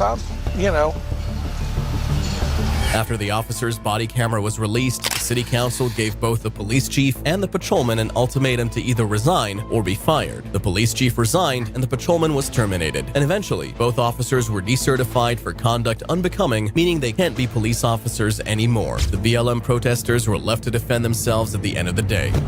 What's your name and badge number? Oh, you good. That's fine. What were you doing taking pictures over here? This auditor was also left to defend himself against these bully officers. You didn't answer my question. So just so we're clear, and I think me and Ava have talked about this before, while First Amendment auditing is technically a good thing. So many. What was that? Akakun. Can you tell?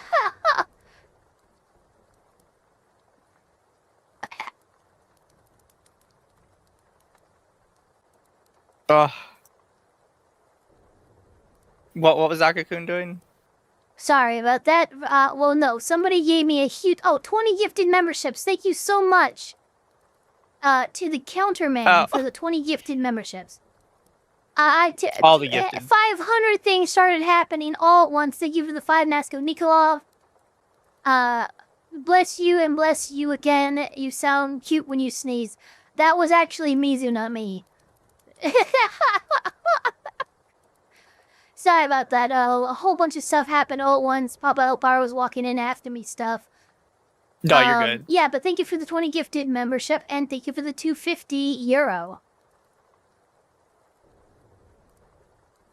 That's my question. But I was saying, because this is like he said, this auditor. I'm like, look, I agree for the most part that like the First Amendment auditing stuff is good to do occasionally. However, I will tell you for a fact, a lot of these auditor guys actively damage, like... They're actually really bad. There's only one First Amendment auditor that I actually like, because he only does one thing. And I watch Americans get upset that someone has rights on this guy, and that's all he does. He goes on a public corner, and it says, he has a cardboard sign, it says, God support... or God bless homeless vets. He doesn't ask for money. He doesn't bother anybody.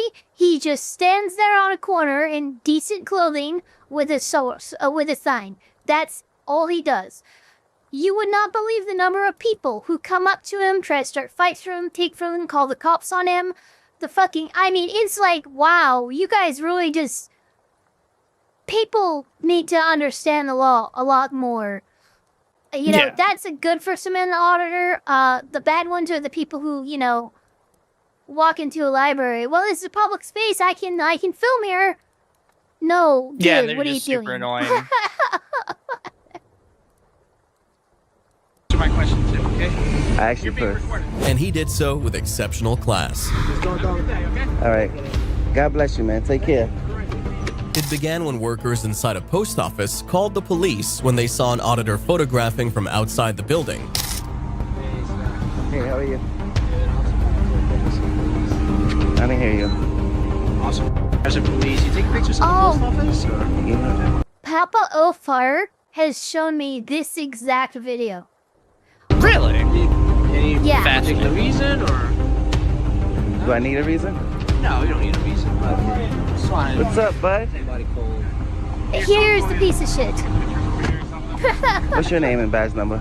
Oh, you good. That's fine. What were you doing taking pictures over here? You didn't answer my question. You have to answer my question too, okay?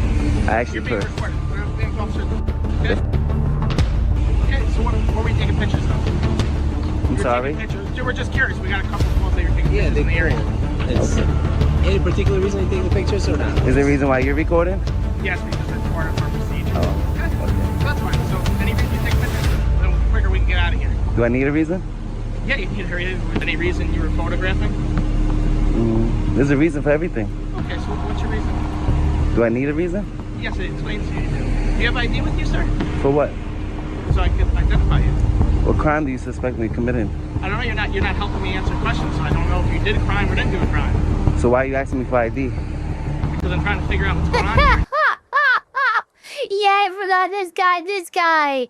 I don't know who he is from Boston, but he just, like, this dude here on the right handled everything perfect, and then this guy came in and ruined everything. I'm pretty sure this ended in a settlement. You need reasonable articulable suspicion. Yes, I have plenty of suspicion. My suspicion is... Of what A lot crime? of calls. You were coming in the area. What crime do you suspect me of committing? Federal building, sir. Okay. And we got a lot of calls. We've been having a lot of crime here. A lot of people been stealing from mailboxes and that. We just want to make sure... What crime? You're not listening. I'm trying to explain. You're not answering my question. You're being very difficult. What crime do you suspect me of committing? I'm trying to get to the bottom, trying to figure this out. Can you work with us so we can... You want me to help you with your investigation? Yeah, we want to know what you were doing here. That's as simple as that. I'm asking you simple. Whatever you see me doing is what I was No, doing. I just got here. You tell me. I wasn't here before when I got the call. We got multiple calls. I didn't call you, first of all. You didn't call me, sir. Okay. We got multiple calls from residents. They wanted to know what was going on. We got calls from people in the building. We're just trying to see what's going on. That's all. Oh yeah, I see So, him on the right. You should speak to... He's like, dude, you gotta fucking stop. You're not at the right here. You're not really helping us. We did. They brought us here. We're checking. What did they tell you? What's that, sir? What did they tell you? That you were filming the building. Oh, is that a crime? I didn't say it was a crime. So why you need my ID? Just want to know what's going on. What brings you in the area? That's all. Just answer simple questions. That's all. So once you ask me for ID and you can't come up with reasonable articulable suspicion, that's when I get upset. No, I did give you a reason because we had a lot of issues. But in order to ask for my ID, you need to have RAS, reasonable articulable suspicion, that I either committed a crime, am committing a crime, or about to commit a crime. You're not articulating a crime. Because I'm explaining to you. That there's crime in it. That's like you can stop somebody, hey, let me get your ID. There's a lot of crime in the area. Do you understand? That's all, sir. I'm not It's saying suspicion of crime. I'm not saying anything wrong. I just wanted to know what you were doing. If you're telling me you're just taking a picture of the building, that's fine. We can leave. I said that. No, you didn't say that. Yeah, I did. You didn't. And you said I need a He reason. actually, that was one of the first things. You said, is there a reason why you're taking pictures of the building? So you know I'm taking pictures of the building. I was asking you. But because I wanted to know what the reason. So you know what I'm Oh. doing. I don't know why you're taking. There you go. Do you need to know why? Yes, I do. The officer approached the auditor feeling high and mighty, but he was actually way out of his scope, and even he somehow couldn't see that. The other officer's body language showed that the auditor was under no obligation to talk to or even stand with them, and eventually, the auditor would be the one to dismiss them back to their duties. I don't need a reason. No, sir. We just need your side of the story. There is no side of the story. What you see is what I've been doing. Standing on the public sidewalk, taking pictures. Okay, that's it. It's simple as that. Yeah. All right. You have a Simple. good day, sir. Yeah. All right. Take care. Am I free to go? You'll be That means I'm free to stay too, right? You're free to stay. Just whatever. Don't bother anybody. Whatever's going on. And don't eat snow. Don't eat yellow snow. Good tip. Thank you. Whatever's going on, like don't go inside and have an argument with them. I don't need directives. I'm just a private citizen minding my business. All I'm saying, okay. Just don't. All right. God bless you, man. Take care. You guys responded fast in Harrison. If you like this video, YouTube thinks you'll enjoy these too. I do kind of hate when the auditors do that. Like, I don't need directives. You don't need to tell me what to do. It's like, you've already won the fight. Like, you stop trying to pick a bigger fight. You make yourself look like a dick. Yeah, no, exactly. That's kind of my biggest issue with a lot of First Amendment auditors. They don't know how to take a win. Yeah. Like, you already won the fight. Just leave it, brother. Hell yeah, brother. Hell yeah, brother. Oh, I forgot about that one. What Just, there's a building in my way, but I can keep driving, right? Oh, that sounds about right, yeah.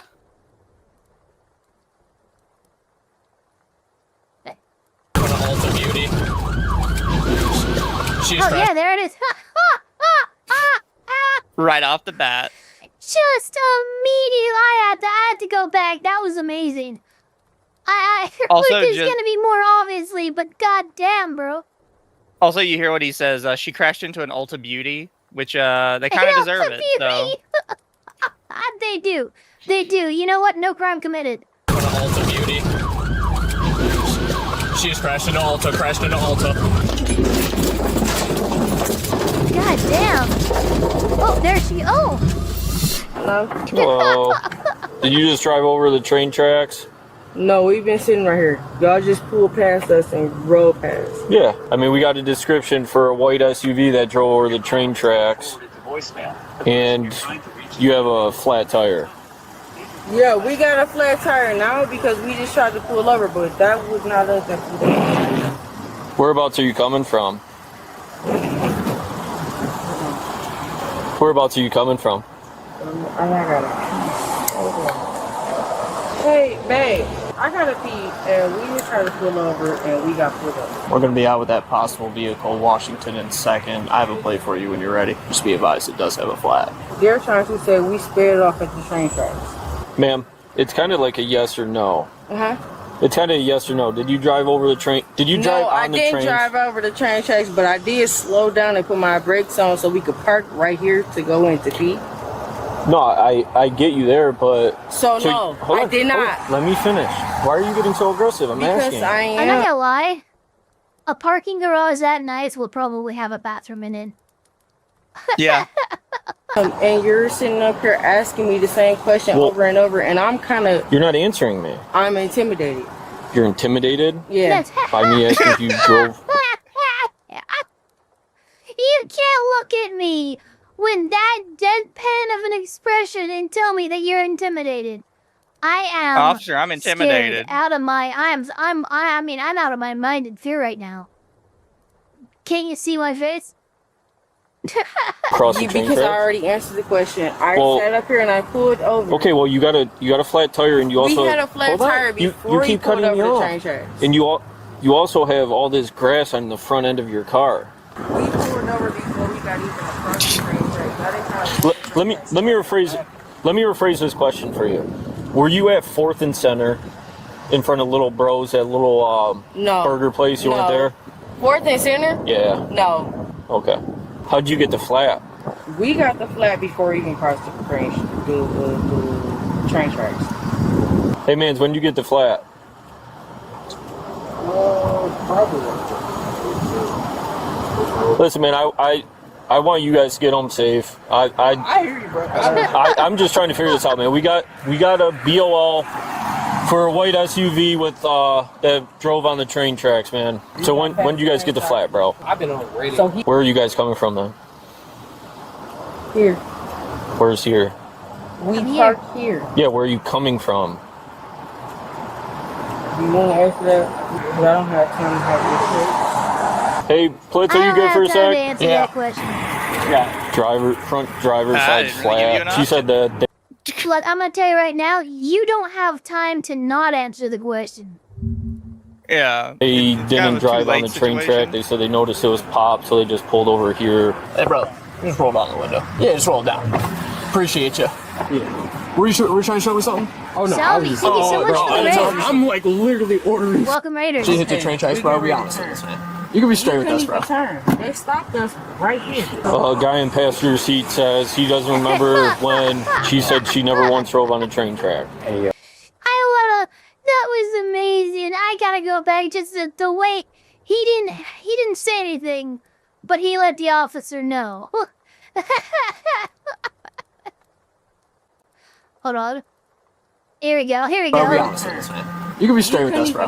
They stopped us right here. A guy in passenger seat says he doesn't remember when she said she never once drove on a train track. Any indication of alcohol? I don't know. She's really not talking to me. She's just on the phone with one of her friends. She's like ignoring all my questions, but she just keeps denying driving on the train track. So, she has to piss like bad, like right now. Yeah. Gotcha. That's why I'm trying to get in here, and y'all sitting up here pulling us over like we did something wrong, and that's why it's making us look like. Yeah. Well, Well, again, I get what you're saying though. We don't know. So well, hang on. Let me just explain something real quick. So I don't know if you heard what my partner said beforehand, but he said that we stopped you for a BOL. We had a BOL, which means to be on the lookout for a white SUV that drove over the train tracks. Hell yeah! No, I took my AirPods off, so I was like, "Hey, what's going on?" No, you're good, bro. Do you guys know why you have like branches underneath your car then too? Because we're all riding through the same area. Do you know where I live? There's nothing but trees and sticks over there. I mean, there's trees everywhere. Do you know where I live? Why would I know where you live? Exactly. So if you knew where I live, you know where there's trees and sticks and branches under my car. They're trying to arrest us and pull us over for a bunch of bullshit. I'm glad you see it in here is. Did I ever say that you were under arrest? I'm not talking to you. Hey, ask if she had alcohol to drink. Miss, have you had any alcohol today? No, but I'm sitting up here on the phone with my boyfriend right now. Okay, with this drink right here, is this alcohol? What is this? Where? Water? No, in the other one right there. A sweet tea? Okay, let me see that can real quick. Not that one. The can. Can we get out and go to the bathroom? Not right now. Hello? That can that's under your purse. What is that? He said, "Give me my ticket so we can go on about our business." Oh. Hey, this so random we guy have on my found- phone said a thing. We have found the open container violation, clearly. Yeah. Nah, that can under your purse. Completely ignored. This person I just called told me to give me my ticket. What's that? Right now we're trying to figure out what's going on. You guys aren't telling us. Or like maybe a seltzer Right now or we're Mike's Hard Lemonade. right now we're just investigating right now, okay? We're checking camera footage to see if you guys ran over the tracks or not. That's what we're doing right now. We got someone checking, okay? So he's saying because y'all do not have no probable cause, y'all don't have a warrant, we can't get our ticket and we can't leave. You have damage to the front driver's side, right? We don't have damage to the front. So right now we're just yes you we do. don't have damage to the front driver's side. Look out, because we have cameras just like y'all have cameras. We don't have front damage to the front bag. Hey, Flip, I'll be right back. Anything? Well, she's claiming this car she is was not on damaged. 4th, and It's she not said the car she you're had no looking alcohol for. to drink tonight. There's a Long Island in the center console, but she said it. I think she's not answering questions about that. No fucking way. Bitch, bitch trying to cover those. I don't even know what they're called, but they're the yellow can with the blue top on them, and they're literally they're like a Long Island iced tea, which is an alcoholic iced tea, in a can. Yeah. That is not easy to hide. You cannot hide that. You cannot like, oh yeah, that was something else. It's very easily mistakable. Hey miss, my sergeant's right there. Can you talk to my sergeant? Ma'am, I need you to open your window. I see alcohol in the center console. I need to identify you. Hello? That's my sergeant. Can you talk to my sergeant? I see an open can of alcohol in your center console. So water? Okay, with all I know is I see that. So no, there was and a can of sweet tea? There was a cut water. There's a cut water. That's not mine. Okay, I need to identify you, you the driver. Now that I see that in plain view, we need to see your identification, okay? Okay, that's fine. Hello? Do you hear that? Okay. Oh my god, there it is. I forgot about that. I actually forgot that this was a chase.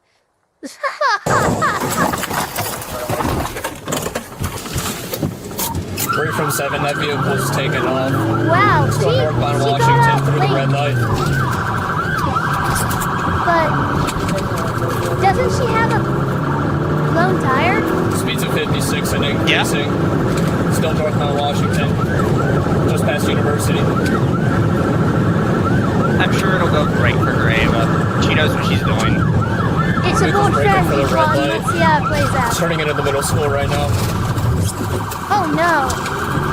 Oh no. Really quick, because I do have a couple of supers. Oh, a lot of she's supers, going actually. into the exit lane of a fucking middle school. It doesn't matter that it's nighttime and middle school is closed.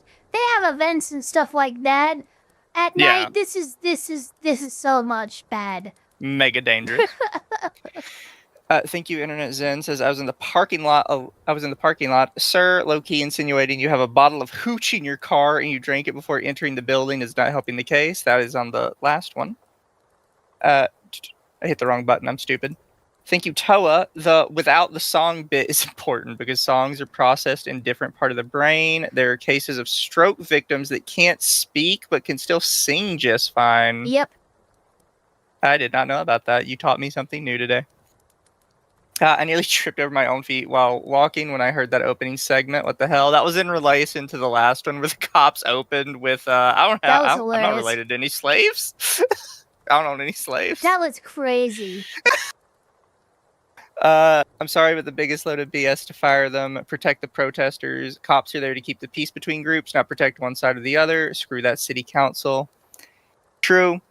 That always happens, though, is that, like, there's firing or there's they can willingly leave, and I think it's because it's very difficult to go through the process for the state, the way the state has it set up, to actually get them fired. Yeah, usually it's someone fired, they're encouraged to leave of their own accord. Excuse me.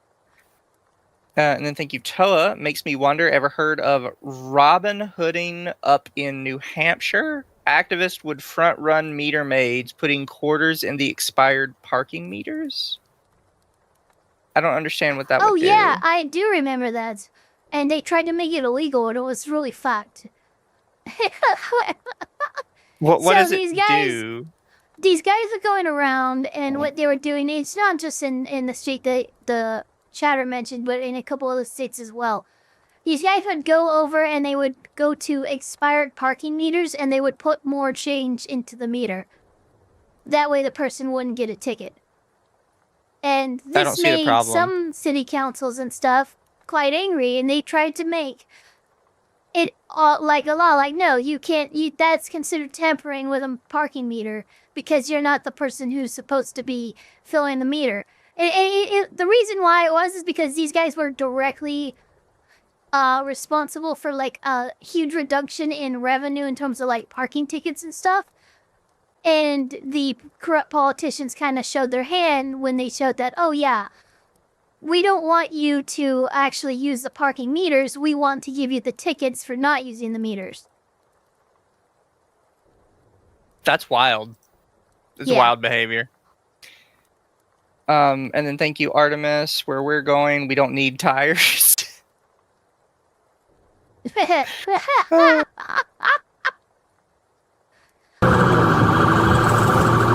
like them Duke boys are at it again. Vehicle's still traveling about 35 miles an hour. It's going through the stop signs. Westbound Farnham, 56 miles an hour. So, if I'm the passenger, when this ultimately ends up being arrested, be like, look, I told her to stop. I told her, I don't care if it ends in her catching another charge. You were not there willingly, which means that she gets unlawful kidnapping, and you don't end up being an accessory to fleeing the scene of a crime. Yeah. Still westbound Farnham. Went straight to the stop sign. Oh yeah, Passenger he's door driving is it out. open. It's like, get me the fuck out of here. Yeah, no, dude's freaking out. Shit. Still westbound Yeah, Farnham he does not want to beat you. 54 miles an hour.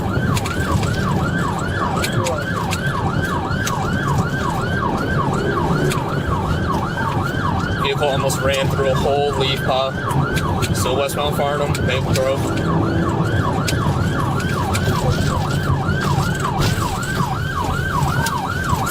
Fuck. Southbound Oak Ridge, she's at a dead end. Where she's going, she doesn't need asphalt. She cut through a cider right now, right in front of Alta Beauty. She's crashed into Alta, crashed into Alta. Oh. Stop the car! Stop the car now! Put your hands out the window now! Going more. Put your hands up! Put your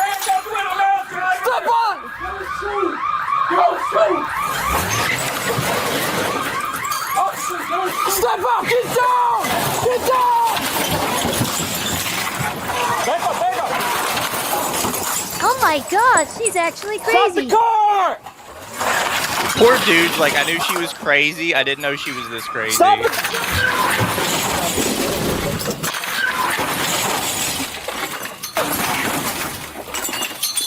Radio, she just collided with 807. She's going to try to move the car. Stop the... Oh, back up! Push back up!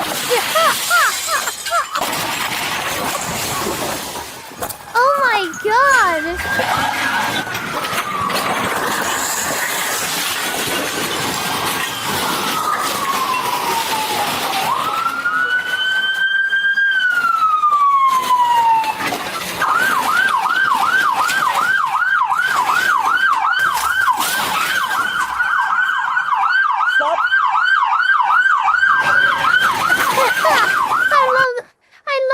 I love the fucking subtitle there. At a loss for words. Yeah.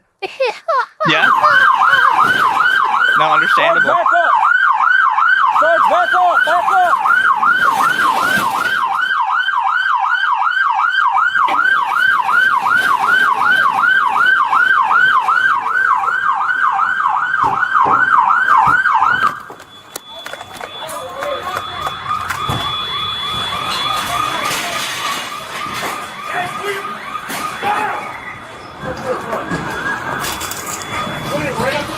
Heads up, little, heads up. Sir, do you want us to move? Get back, you good. You're good, just watch that turn left. Holy shit, man. Turn the car off! Hey, passenger's still inside. Okay. Passenger's still in the vehicle? No, inside the car. Or inside the store. Is the passenger inside the store? Yes. Hands! I got it right here! Hands! Little, I'm going over here. Hey, Sarge, come with me to the other side of the building just in case. Hey, walk this way! Walk towards us, now! Walk back! This way! Keep walking! That's the passenger. Keep walking this way! Come this way! Over here! Come this way! Over here! Walk back this way! Come this way! Back towards me now! Keep walking! It looks like he's walked in. Yeah. Keep walking! Serious. Keep coming. Come outside now. Come outside. Sarge, he's coming. Step out now. Hands. Okay, I'm good. Get down! Get down! I didn't do anything. Guys, put him down. No. He's the That motherfucker tried to jump out of a moving car. He is not of perp here. Don't treat him like he's some fucking criminal. This guy was desperately trying to escape the situation. He did not want to be here.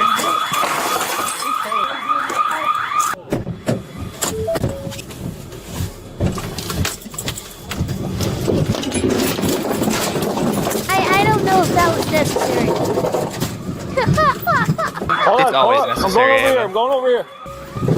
I don't know that that's necessary. I got the door.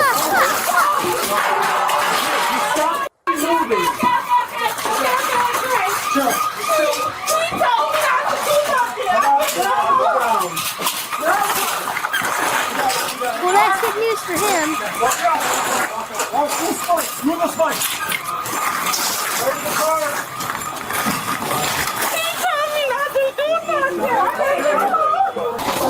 No, I'm cool with that. Show me when you're tired of here. Yep. I don't even drink, so I'm cool. I'm cool with that, officer. I don't got no argue with that at all. Radio from 7, we got passenger in custody. We're detaining, or we're putting the driver in custody now. Oh, he told me I just do Okay, nothing. yeah, enough. Yeah, why are you arresting the passenger? In the back of the car. Is this the same officer I just had? Yes, bro. All right, I'm cool, bro. In the back you of on the the same part. Oh, If you charge him, just stop. I'm gonna be actually mad. No, both are in custody. Clint, you got passenger, right? He's back here. Perfect. Is everyone at Ultra secure right now? A-firm radio, we're secure.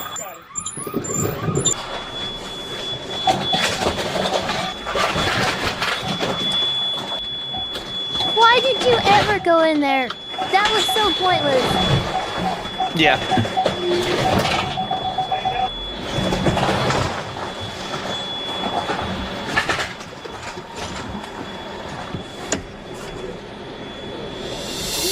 The male suspect, De Niro, was issued a citation for open intoxicants in a motor vehicle and is presumed innocent unless proven guilty in a court of law. The female suspect, Katrina, was found to have a blood alcohol concentration of 0.21, over double the legal limit. She was charged with her second offense of OWI, felony malicious destruction of police property, felony malicious destruction of property under $20,000, felony malicious destruction of a building over $20,000, 2 counts of felony assault on a police officer, and felony third-degree fleeing eluding. She took a plea deal. I mean, at least he got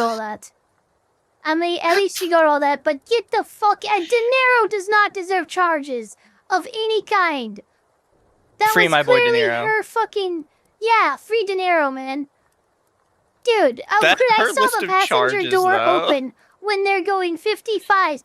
That dude was seriously considering bailing even then. That man is innocent.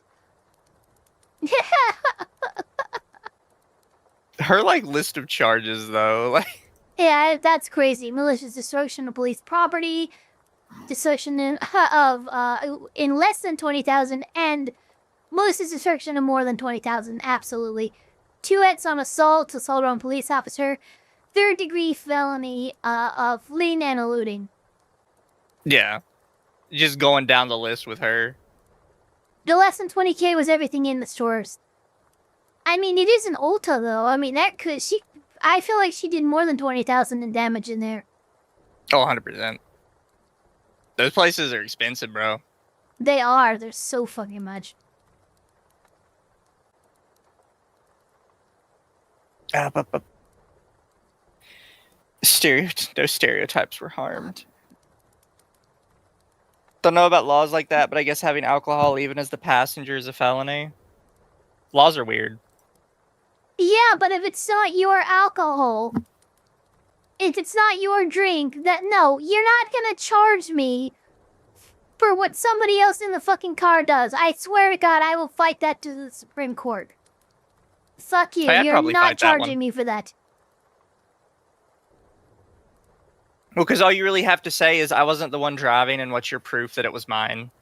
Yeah, exactly. You guys still have your burden of proof. Fucking go ahead and try. Is this next one This one will have to watch off of it. Yeah. So give me 2 seconds, chat. This is one of the ones where it kind of messes up. This is only 10 minutes, so this is a short one.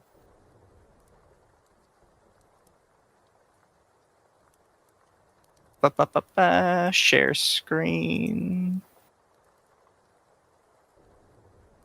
I should probably check Discord because I've got like 20 different notifications. Yeah, a whole bunch of people are messaging me. I gotta stop looking at it. Focus on guys, I'm trying to do a thing here. Live, watch stream. Yeah, I know. There's some people, I swear, like, oh, Eva's streaming? Time to message them. Alright, there we go. We got it. Just let me know when you got it up. Good. Alright, we're good. Alright, and this is Ewu body cam. Thing.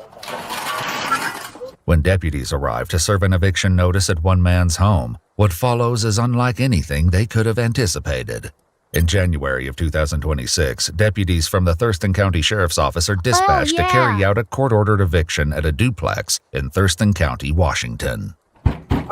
Someone just cut that up. Sheriff's office! Here for the eviction! You can't be here. On his door, it says court orders don't apply to Trump or me. With no answer at the door, deputies prepared. I'm sorry. What? Sorry, what? What? His door, it says court orders don't apply to Trump or me. I can't even right now. What is that? What does he have to do with anything with this? You're fucking psycho. God! I swear to God! Insane he just people. knocked down a. This is actual TDS. Yeah, And the reason why I 100%. say that is because like this dude had like I think this was this officer here on the left pulled it down, but it was like Trump's a R word and pedophile and all that shit again. Pulled that down, but then Trump doesn't have to obey court orders, and so do I.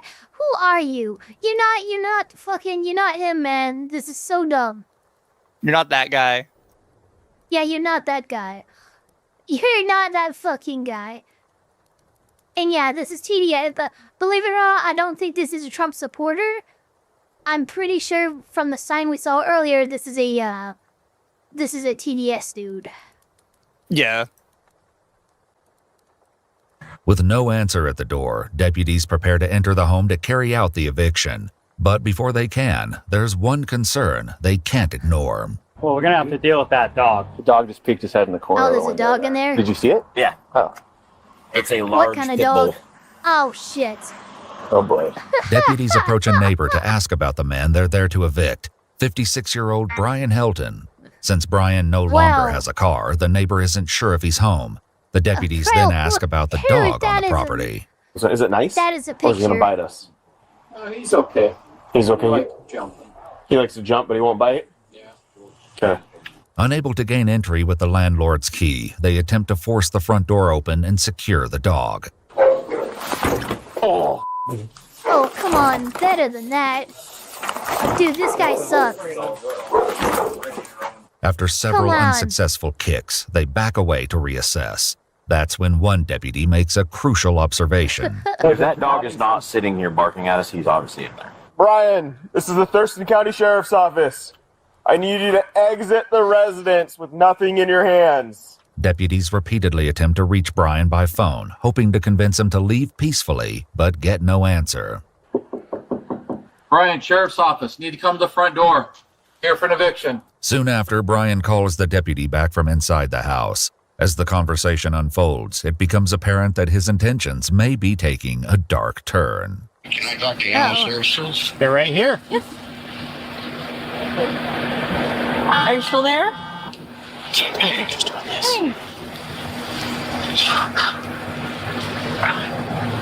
So he's actually a really good dog. Mm-hmm. Don't get fooled by his breed. Yeah. What's his name? His name is Bucho. It's Bucho? Bucho. Okay, gotcha. They're coming up with a plan of what to do with Bucho, the pit bull. Yeah, it's not good. No. The deputies have reason to be concerned. According to police reports, in the lead-up to the eviction, Brian's landlord received photos from him showing a hatchet and several knives embedded in a wall, along with the message, "You f***ed with the wrong person." Police records also reference a 2024 call in which he threatened by cop, along with a prior conviction for assaulting a law enforcement officer. Okay. Who? Tom. Landlord. He's down the way, but he's not right out front here. So. Alright, well. Let's think about this for a little bit. Approximately 5 minutes pass before deputies finally see a sign of hope at the garage. Nope, garage is coming open. Garage is coming open. Dog's out. Puppy, come on. Garage is shut. After a brief chase through the neighborhood, Animal That's not Services captures Bucho. With the dog out of harm's way, deputies hope the standoff is nearing a peaceful conclusion, completely unaware of the danger they're about to face. There's no way they're not unaware. Oh, the blinds are open. Oh, he's right there. I see him walking. Yeah. He's got a white hoodie on. Oh, there's a fire. that's There's a fire. His hands are up. His hands are up. Oh, he's got his middle fingers. It's everywhere. He's lighting the whole thing. Drive skill dozer out now, Chad. Oh. 311013. He just set God his damn whole it. apartment on fire. As the house continues to burn, that's a deputies much call bigger the fire charge. department and Arson, they evacuate do the not neighboring treat unit lightly. of the attached duplex. Yeah. Meanwhile, those remaining can only wait, uncertain whether Brian intends to surrender, fight, or simply let the flames consume him. Oh, it's ice there? Get out of the road! There he is. Oh, come on, buddy. Hands up! Hands up! When Brian finally emerges through the smoke, they hope it's Oh, to he put surrender, FIs, but he I quickly gotcha. makes it clear this standoff is far from over. 40, 40, 40, 40. 40 him! 40 him! Get on the ground! Ow! Hit him! Did he just... I've got him Did he take one 340 of so those far. He's got a rounds? machete in his hand. Might have. That's fucking He's got impressive. a machete. He's walking Those are away. supposed to take you down one hit. Yeah, they're insane. And he's just like, Oh, nah, yeah. I'd take it. Oh yeah, this is bad. With Brian now in the backyard, deputies position themselves along the side of the house and try to negotiate with him while he uses a tree for cover. Brian, it's okay. Just please drop the machete. We don't have to do it this way, Brian. I don't want to. I don't want to, Brian. I don't. I don't. Copy. Brian, we can help Copy. you He's still. behind a We tree don't right have to now do it with this that way. visual and talking. This is not over for you, Brian. It is not. Dude, that whole house is blowing up. Just because that house is done doesn't mean you are. Situation's over. Radio 1.59 for info. Trees are now starting to light on fire as well. As the fire jumps to nearby trees, the urgency of the situation continues to deepen. At the same time, a second group of deputies takes position on the opposite side of the house, Yeah, it's quickly cutting off becoming they Brian's can't do escape. much. Yeah. It's hard to see. A lone deputy quietly maneuvers into position out of Brian's view. If he comes to this side of the tree, I'm going to dart him. Talk to me, please. Yeah. You good with me darting him? Yeah. Dart him. Dart him. Got him. Good taser. Drop it. That was a good shot. Okay, I'm not gonna lie, that was a great shot.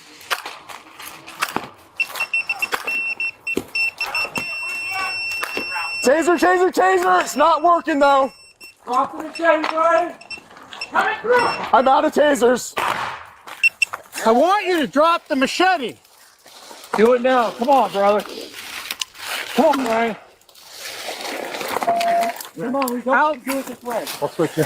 The repeated barrage of 40mm rounds, along with the threat of more to come, appears to take its toll on Brian. Yeah, it fucking hurts. Yeah, but it's supposed to, I mean, he should be on the ground. Does anybody else He have a taser? he should absolutely be on the ground by now. There we go. Go. Hands. Dude's taking 40 no fucking less than lethal On rounds. your stomach. Fire. Come on, Brian. Get those hands on your stomach. Okay, when you're ready. Go ahead. Put your hand behind your back. Hands behind your back. Yeah. Come on, man. Really? You got to be on my head? Bump out. You're good. You got to be on my head? Hey. Off his head. Off his head. With the flames devouring the house just feet away, deputies are forced to make another quick decision. It's too hot. I Hold do on. like how the sergeant was like, dude, off of his head. What are you doing? Ryan, get fire up here. I got it. Fall back over. Once everyone is safely away from the flames and Brian is fully detained, firefighters move in to battle the raging house fire. Deputies then place Brian on a stretcher and transport him toward a waiting ambulance. He's all cut up. We don't know what from. Carter, will you evaluate him? From non-deadly shots. According to police records, Brian was transported to the hospital suffering from smoke inhalation and injuries sustained during the confrontation. Investigators recover the machete, the wooden club, and 2 cigarette lighters from the scene. The fire leaves the duplex a total loss. Online real estate records valued the property at approximately $450,000. I feel bad for the homeowner. I'm sorry. He's right over there. There's not even a house on the land anymore. It's still worth half a mil. Arson. According to court documents, 56-year-old Brian Hilton That's was crazy. charged with first-degree arson and first-degree malicious mischief. The case is ongoing. Malicious Get less mischief. restricted content and an unfiltered look at our cases. I would say For so, extended yeah. coverage, He's join us just on a mischievous Spotify little and guy, see what guys. you've been missing. You know, he's just a dude. Hey, he's just a silly little boy. Thank you, Internet Zim, by the way. It says mobile app died, and I come back to a crazy guy yelling about Trump. What a time to be to come back. Yeah, that was pretty wild. Yeah, no, that's the way of the world sometimes, chat. That's the way of the world. And that is how the world works. Dim how to cookie crumble. But I hope you guys had fun with us today. I'm a little impressed with us. I thought we'd take way longer than that, but we did get through that in about yeah, 2 hours 40 minutes. Yeah.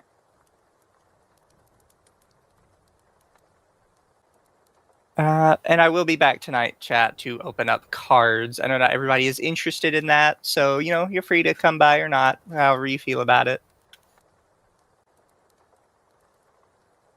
But bye, everybody. Let me see if I have somebody fun to send you to. She said that they...